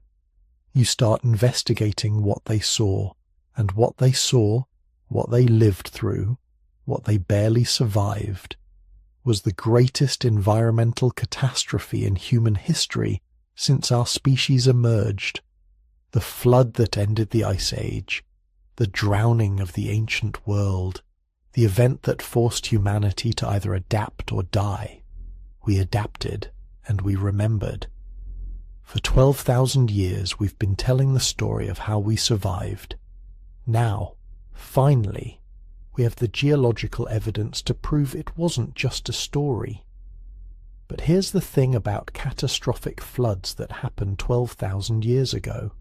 They don't leave witnesses. They don't leave written records.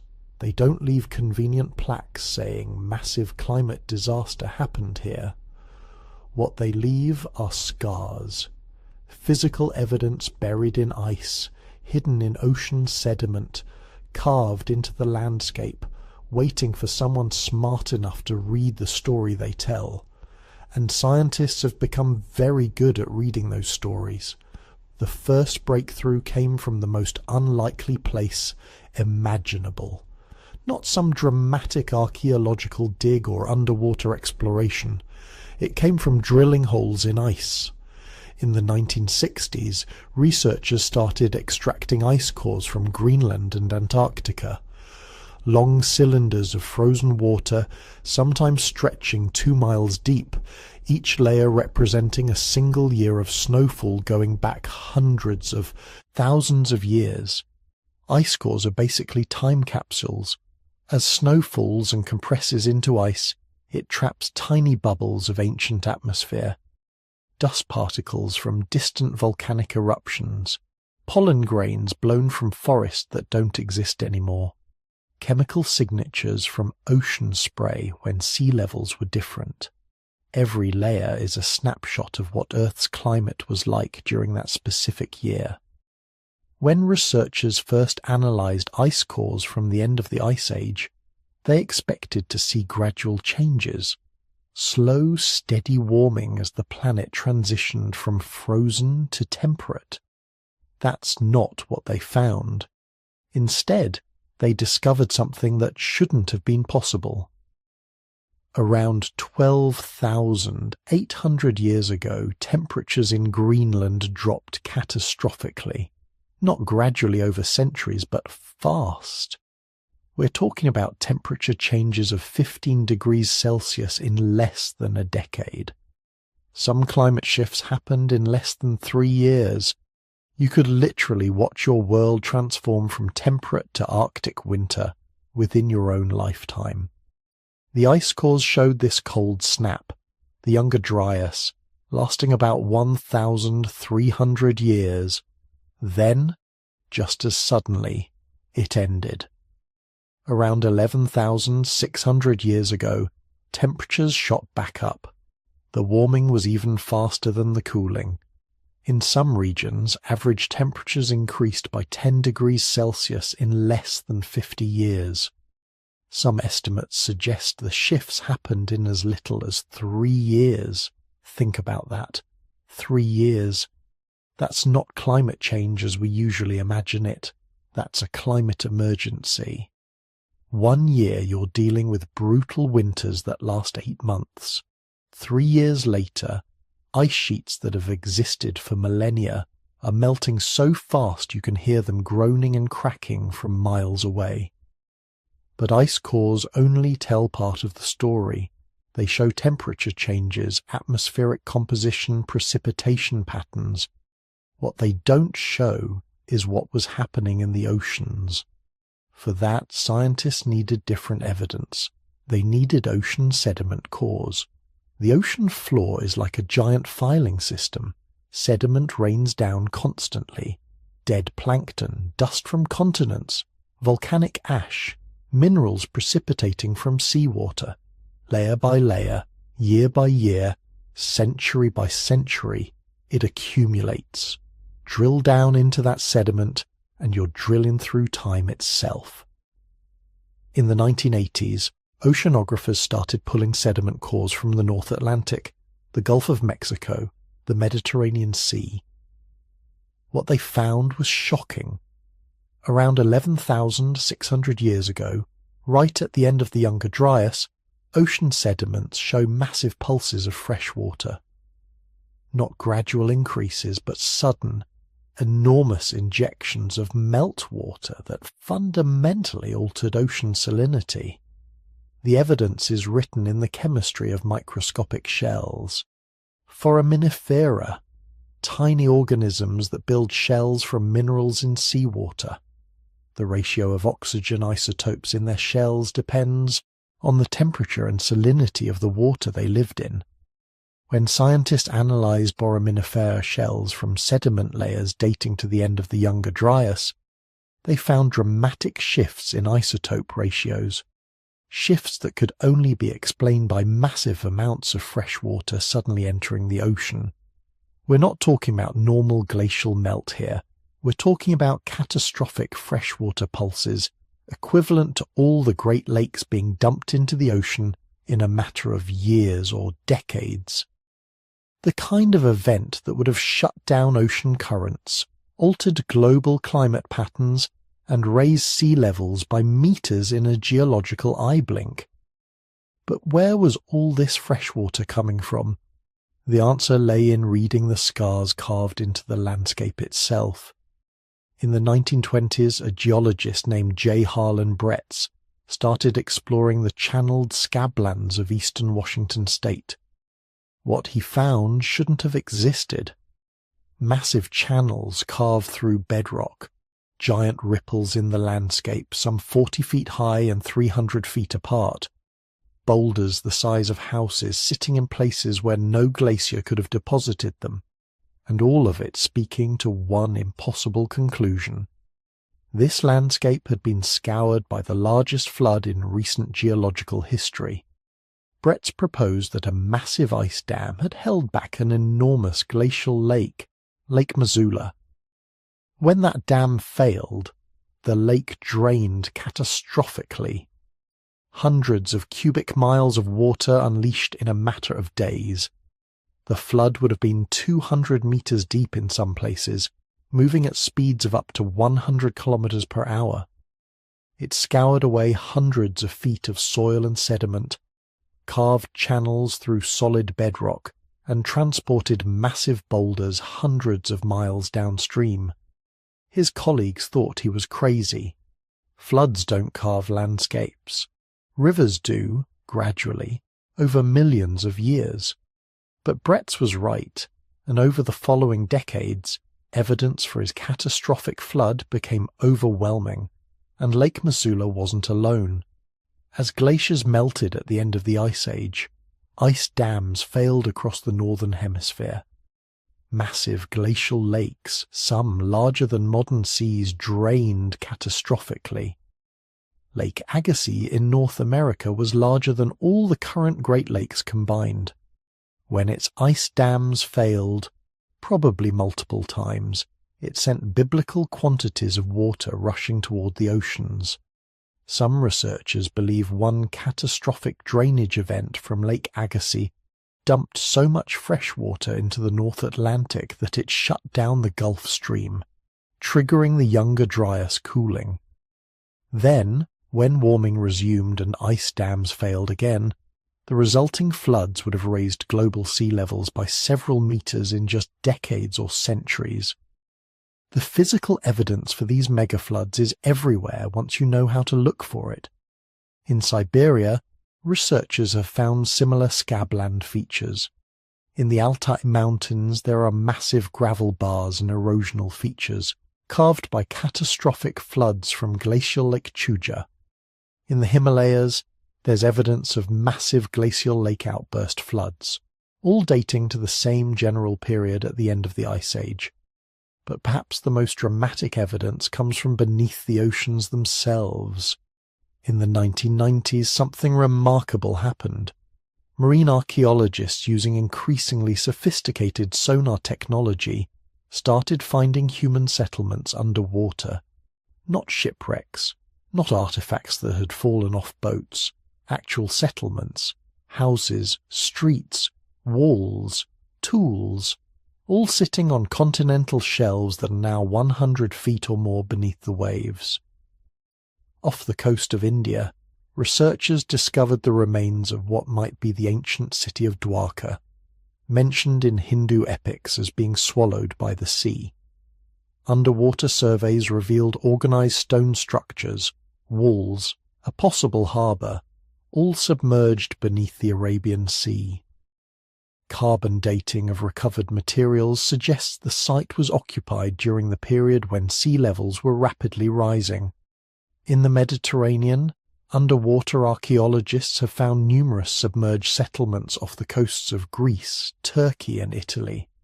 Sites that were clearly built on dry land, occupied for generations, then abandoned as rising waters made them uninhabitable. Some show evidence of hasty evacuation, tools and pottery left behind as people fled rising seas. Off the coast of Japan, the controversial Yonaguni monument presents what some researchers argue are carved stone structures, including what looks like terraces, roads, and angular formations that seem too regular to be natural. Whether it's a natural formation or human-made is still debated, but if it's artificial, it was carved when sea levels were much lower, then submerged as the Ice Age ended. Perhaps most intriguingly, researchers have identified what they call Doggerland, a now submerged landmass that once connected Britain to continental Europe. Using seafloor mapping, they've reconstructed an entire lost landscape. Rivers, lakes, hills, coastlines, all now beneath the North Sea. Trawler nets occasionally pull up stone tools, animal bones and other artifacts from this drowned world. Evidence of a landscape where people lived, hunted, and built communities before the oceans rose and swallowed everything. But the evidence isn't just underwater. In 2007, researchers studying the Black Sea discovered something extraordinary. The Black Sea was once a freshwater lake, sitting about 150 meters lower than it is today. Around 7,600 years ago, as sea levels rose following the Ice Age melt, the Mediterranean breached a natural barrier at what is now the Bosporus Strait. Seawater poured into the Black Sea basin in what must have been one of the most dramatic floods in human history. The evidence is written in sediment cores from the Black Sea floor. There's a clear boundary layer, a distinct transition from freshwater lake sediments to saltwater ocean sediments. The dating is precise. The transition was catastrophic. Some researchers estimate the Mediterranean was pouring into the Black Sea basin at 200 times the flow rate of Niagara Falls. The water level was rising by 6 inches per day. Coastal settlements around the lake would have been underwater within weeks.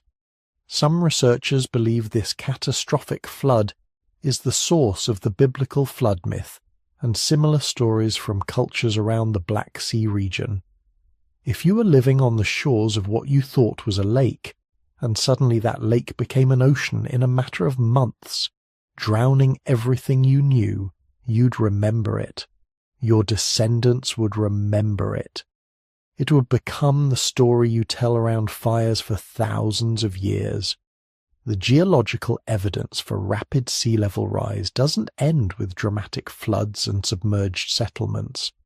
It's also written in the locations of things that shouldn't be where they are. Marine fossils in the Sahara Desert, thousands of miles from any ocean. whale skeletons in the mountains of Egypt, seashells in caves hundreds of feet above current sea levels. These aren't evidence of the Ice Age floods directly. They're evidence of the longer timeline of sea level change. When the Ice Age was at its peak, sea levels were 120 meters lower than today. As the ice melted, oceans rose, swamping vast coastal plains that are now continental shelves. The marine fossils in unexpected places mark the high water points of ancient seas, evidence that our planet's geography has been radically different within the timescale of human history.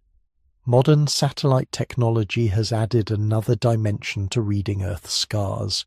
Synthetic aperture radar can penetrate jungle canopy and even detect subtle changes in surface elevation invisible to the naked eye.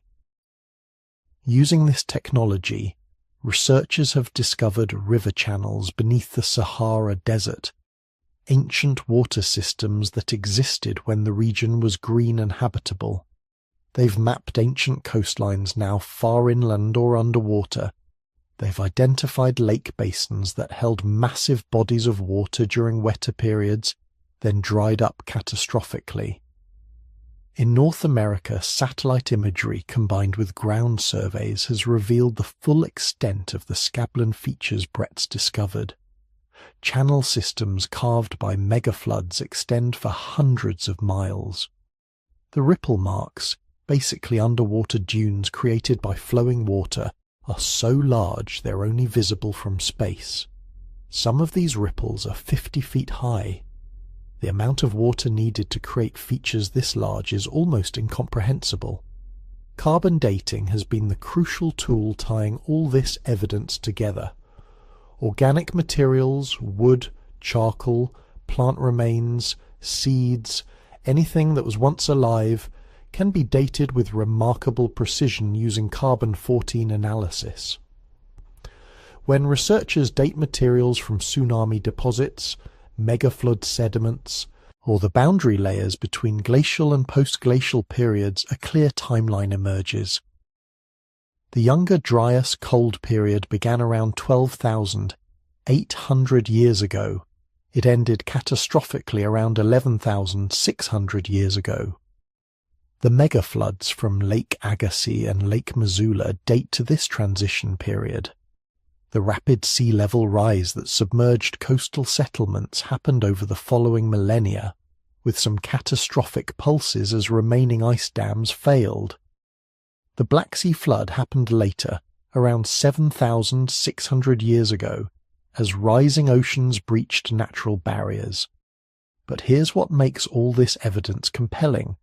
It's not coming from one source or one discipline. It's a convergence. Glaciologists studying ice cores, oceanographers analyzing sediment, geologists mapping ancient flood channels, archaeologists finding submerged settlements, climatologists modeling atmospheric changes, all of them independently arriving at the same conclusion. Something dramatic happened at the end of the Ice Age. Something fast, violent, and transformative. The multidisciplinary approach has been crucial because no single line of evidence tells the whole story.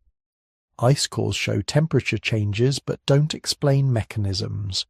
Sediment cores show freshwater pulses but don't reveal the scale of flooding on land. Archaeological evidence shows human responses but doesn't explain the underlying climate drivers. Only by combining all these disciplines, cross-referencing their findings, checking their dates against each other, do we get the full picture. And that picture is terrifying and fascinating in equal measure. Earth's climate isn't stable. It doesn't change gradually. Under the right conditions, it can flip from one state to another in a matter of years or decades. Ice sheets that seem permanent can collapse catastrophically. Sea levels that have been stable for centuries can rise by meters in a single human lifetime. Landscapes that have supported civilizations can become uninhabitable with shocking speed. The scars are there if you know how to read them. carved in bedrock, buried in ice, hidden in ocean sediment, submerged beneath rising seas. They tell a story of a world transformed, of catastrophic changes happening so fast that the planet itself barely had time to adjust. And they tell us something important about our own time, our own warming climate, our own melting ice sheets. This has all happened before. Earth knows how to do this. The question is whether we're ready for what comes next. But here's where the story gets really interesting, because those floods, that catastrophic melting that drowned coastlines and reshaped continents, they didn't just destroy the old world, they created the foundation for everything that came after. Every civilization you've ever heard of, every empire, every city, every technological leap that would eventually lead to the device you're listening to this on right now, all of it traces back to what happened when the ice walls broke 12,000 years ago. Think about it. Before the floods, humans had been living essentially the same way for tens of thousands of years. Small nomadic groups, maybe 20, 30 people, following animal herds, gathering seasonal plants, moving constantly to exploit resources as they became available. They had sophisticated tools, complex language, impressive hunting strategies, but they were still fundamentally mobile, still living in temporary camps, still moving with the seasons and the game animals. Then the water came. Not all at once, not everywhere, but relentlessly. Year after year, decade after decade, the coastlines where many of these groups had been living, the rich river valleys, the productive lowlands, all of it went underwater. And humans did what they'd always done when catastrophe struck. They moved. But this time, there was nowhere else to go. The Ice Age megafauna, the giant mammals that had sustained human populations for millennia, they were dying off. Some killed by the rapid climate change, others hunted to extinction by humans who were suddenly competing for dwindling resources. The easy life of following mammoth herds across open grasslands was ending. The comfortable coastal settlements with their abundant seafood and mild climates were drowning. Humans were being forced into smaller and smaller areas of habitable land. And here's the thing about forced migration. It concentrates populations, those small bands of 20, 30 people. They started encountering other groups more frequently, not just occasionally during seasonal gatherings, but constantly, competing for the same hunting grounds, the same water sources, the same territories that weren't underwater. This created a problem. For tens of thousands of years, human social systems has been designed for small groups, extended family units that could maintain cooperation through kinship bonds. When conflicts arose between groups, you could just move apart. There was always somewhere else to go. But now, suddenly there wasn't. The habitable world was shrinking. Groups that had been able to avoid each other were now forced into proximity. They had two choices: fight or cooperate. And while fighting certainly happened, the archaeological record from this period shows something else emerging, something unprecedented in human history. Large-scale social organization beyond kinship groups, multiple bands coming together, not just for seasonal gatherings but permanently, developing rules and systems for living together, creating what anthropologists call tribal structures. But cooperation at this scale requires something that nomadic life had never demanded. It requires staying in one place long enough to build relationships, establish hierarchies, develop shared identities, and that meant settling down. The forced concentration of populations created by the floods was pushing humans toward permanent settlements. But permanent settlements require something that following herds never did: food storage. When you're nomadic, you eat what you kill or gather, then you move on to the next resource. There's no point in accumulating more than you can carry. But when you're living in one place year-round, you need to survive the lean seasons. You need to store food. And here's where the real transformation began. Stored food needs to be guarded. It attracts raiders. It creates inequality because some families will have more stored than others. It demands social structures to manage distribution and prevent theft. Within just a few generations, these settling populations were developing chiefdoms, leaders who controlled food storage, warrior classes to defend resources, craftspeople who could specialize because they didn't have to spend all their time hunting. This is the birth of social complexity, the beginning of everything we would eventually call civilization. And it all traces back to those rising floodwaters, forcing people into tighter and tighter spaces. But there was another change happening simultaneously, one that would prove even more important: agriculture. Now, humans had been managing wild plants for thousands of years, protecting useful species, maybe doing some light transplanting. But actual farming, systematic cultivation of domesticated crops, that emerged suddenly around 10,000 years ago, right in the aftermath of the floods. This wasn't coincidence. The catastrophic flooding had created ideal conditions for agriculture in very specific locations, river valleys. As the massive Ice Age lakes drained and sea levels rose, rivers all over the world were adjusting to new drainage patterns. Annual flooding became predictable, sediment deposited by floodwaters enriched soil. And humans who had been forced to settle near these rivers because the coastal areas were drowned, they noticed something. Seeds that fell in the flood zone after the waters receded grew better than seeds anywhere else. The annual flood cycle created natural irrigation and fertilization. All you had to do was scatter seeds after the water retreated and come back a few months later to harvest. It was almost like the rivers were farming for you. The first agricultural societies emerged in exactly these flood-prone river valleys. The Fertile Crescent between the Tigris and Euphrates rivers, the Nile Valley in Egypt, the Indus River in what's now Pakistan, the Yellow River in China.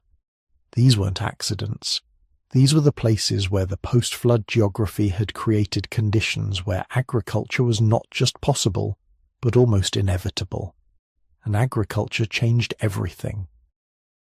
For the first time in human history, food production could be scaled up beyond immediate consumption. One farmer could produce enough grain to feed themselves and several other people. This freed up portions of the population to do other things, build structures, make pottery, develop metalworking, create art, write. Within just a few thousand years, which is nothing in archaeological terms, these river valley settlements were transforming into something the world had never seen. Cities. Mesopotamia developed the first urban centers, places like Uruk and Ur, with populations in the tens of thousands. Egypt unified along the Nile and began building monuments that still stand today. The Indus Valley civilization created planned cities with sophisticated drainage systems.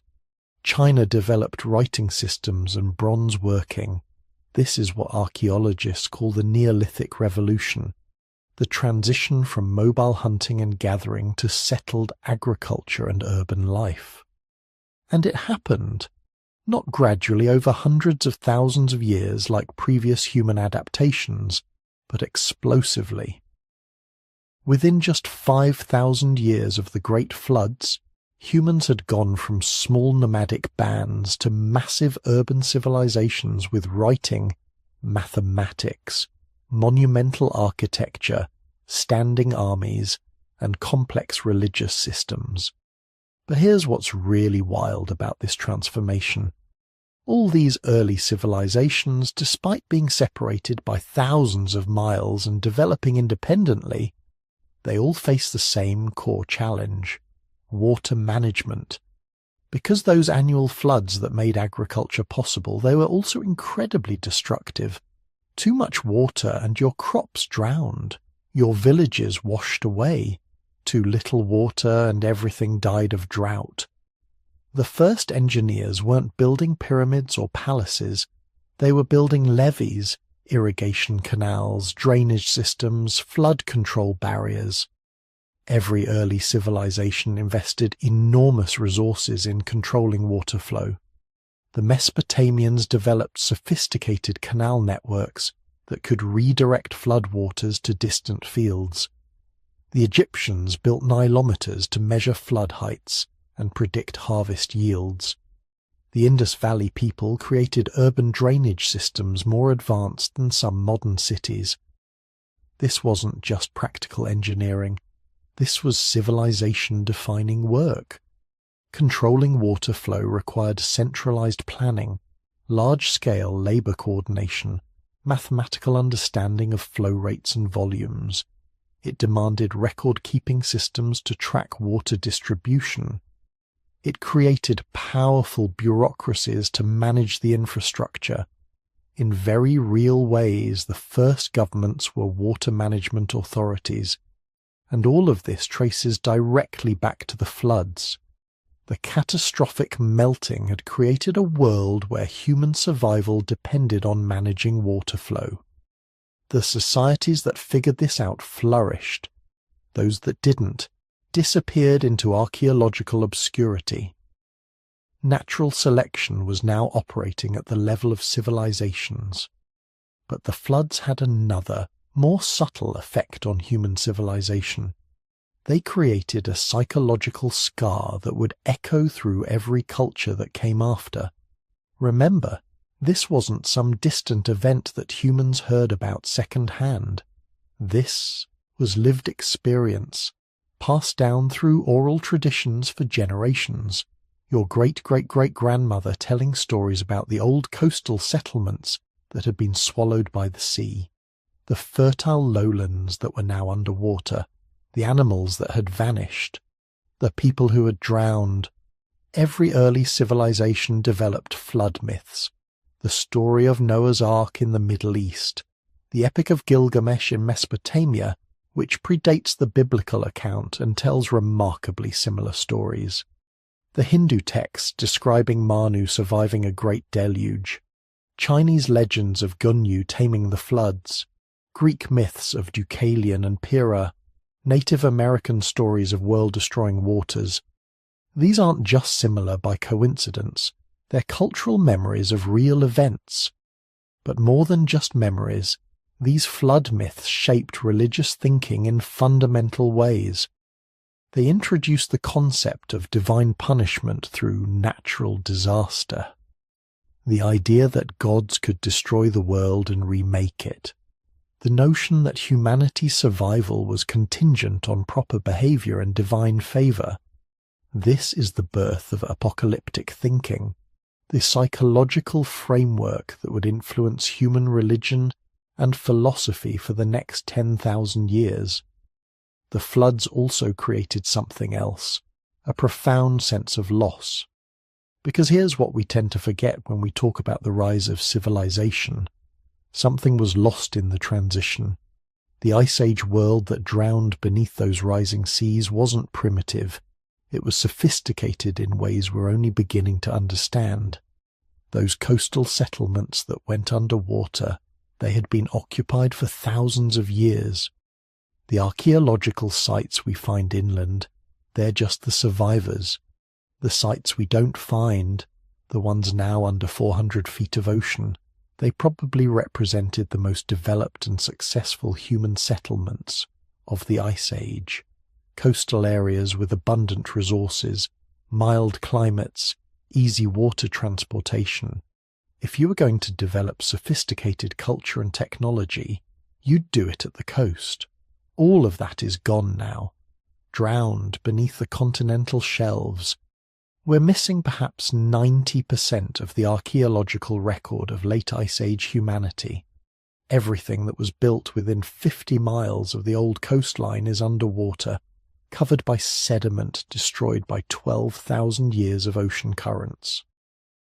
The knowledge those coastal peoples had developed, their technologies, their cultural achievements, their understanding of the world, most of it was lost when the waters rose. The people who survived, who fled inland and upland, they carried what they could: oral traditions, basic technologies, social structures, but the complex knowledge built up over millennia of coastal settlement, specialized fishing techniques, boat-building traditions, sophisticated understanding of tides and currents, that was gone. Lost beneath the waves like Atlantis in the myths. This means that the civilizations we see emerging after the floods, impressive as they weren't building on a blank slate. They were rebuilding, reconstructing human culture from whatever fragments had survived the catastrophe. Some knowledge was preserved: tool-making techniques, fire management, basic social organization. But other knowledge had to be rediscovered from scratch: maritime technology, complex architecture, large-scale social coordination. In very real ways, the floods reset human cultural development. Not completely.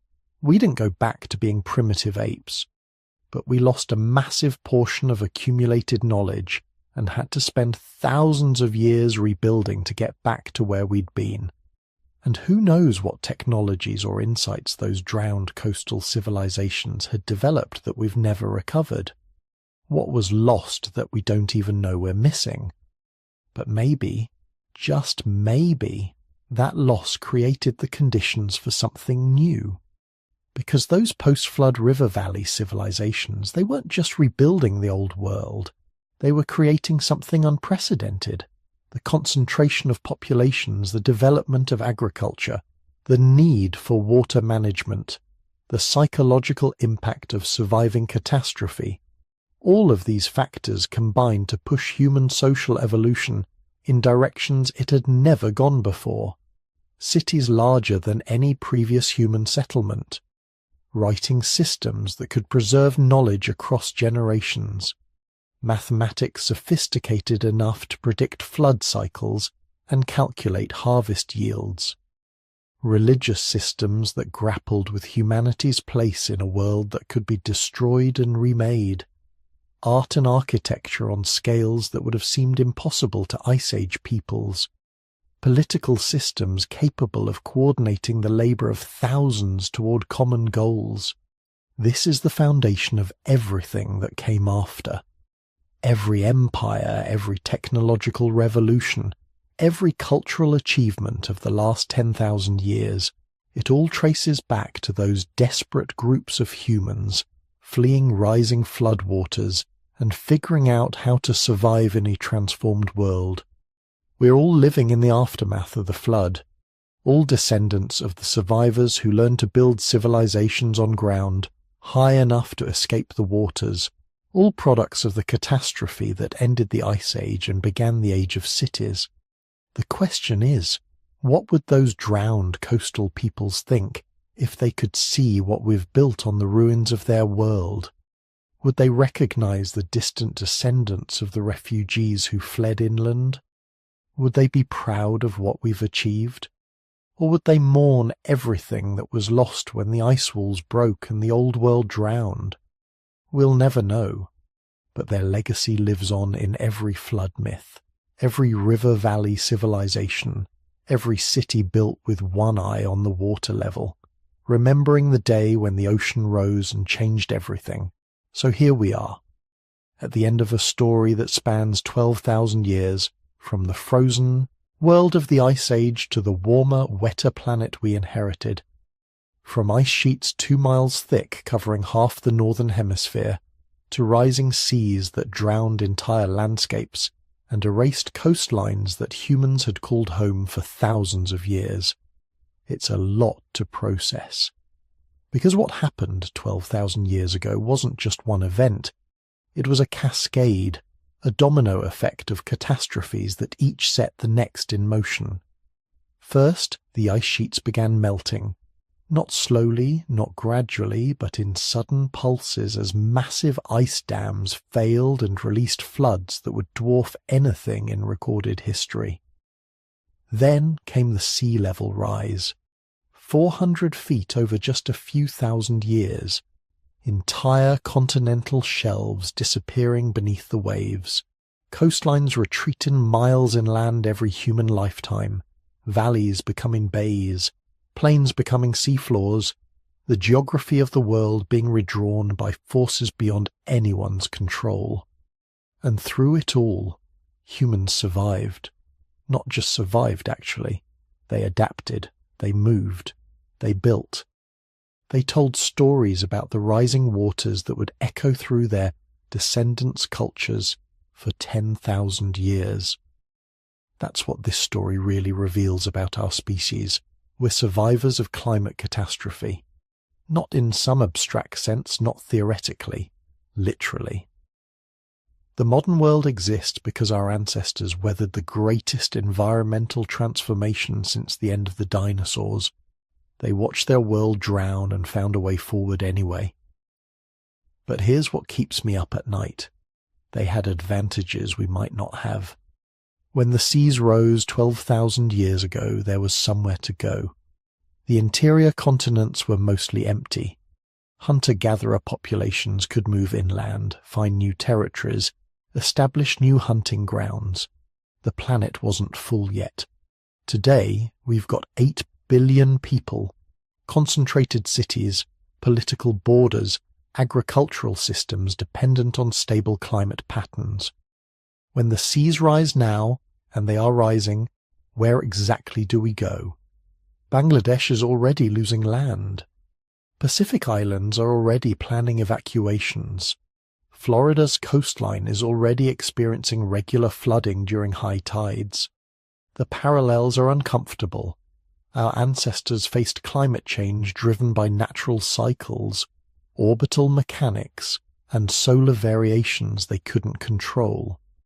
We're facing climate change driven by our own industrial activity, something we can theoretically control but seem politically incapable of addressing. They watched ice sheets collapse and coastlines drown. We're watching ice sheets in Greenland and Antarctica lose mass at accelerating rates. They saw sea levels rise 400 feet over millennia. We're projected to see several feet of rise within this century alone. The difference is speed and scale. The post-glacial flooding happened over thousands of years, multiple human lifetimes. Communities had generations to adapt, migrate, adjust. What we're facing now could happen within single lifetimes. Children born today might live to see changes that would have taken dozens of generations 12,000 years ago. But there's also reason for cautious optimism in this ancient story, because it proves something fundamental about human adaptability. We've survived catastrophic climate change before, not just survived, but used the crisis as a catalyst for innovation. The flooding of the coastal lowlands pushed humans to develop new technologies, better boats for fishing and transport, new agricultural techniques for different environments. Eventually, the population concentrations that made civilization possible. The Great Flood didn't destroy humanity. It transformed us, forced us to become more innovative, more cooperative, more capable of long-term planning. The question is whether we can channel that same adaptive capacity now. Whether we can face our own climate crisis with the resilience and creativity that carried our ancestors through theirs. And let's be honest, we still don't know everything. Mysteries remain. There are underwater sites off coastlines around the world that haven't been properly explored. Settlements that were drowned 12,000 years ago still waiting to tell their stories. Technologies that were lost when the craftspeople who created them fled rising waters. Maybe even civilizations more sophisticated than we've imagined. Erased by floods before they could leave permanent records. Every year, new discoveries reshape our understanding. New underwater archaeology revealing submerged landscapes. New ice core data showing more complex climate patterns than we thought. New genetic evidence suggesting human populations were larger and more interconnected than previous estimates. The story of the Great Flood isn't finished. We're still uncovering it. Still learning what really happened when the Ice Age world drowned and the modern world emerged from the waves. But what we do know is extraordinary. 12,000 years ago, our ancestors lived through changes that would terrify us today. They adapted, they survived, they built the foundation for everything that came after. We are their descendants, products of that ancient resilience, carriers of genes that survived catastrophe. Maybe that means we've got what it takes to face what's coming. Maybe the lessons written in flood myths and drowned coastlines can guide us through our own climate challenges. Or maybe we're about to learn that survival isn't guaranteed, that civilizations can be as fragile as coastlines when the waters rise. Either way, the story matters, because understanding what happened 12,000 years ago helps us understand who we are and what we might become. Thanks for joining me on this journey through deep time. If you enjoyed this dive into ancient catastrophe and human survival, hit that like button and subscribe for more history to help you drift off to sleep. And leave a comment telling me where in the world you're listening from as you fall asleep tonight. Are you near a coast that was once dry land? In a valley that was once beneath the waves? Sweet dreams. And remember, our ancestors survived a drowned world. Their story lives in us.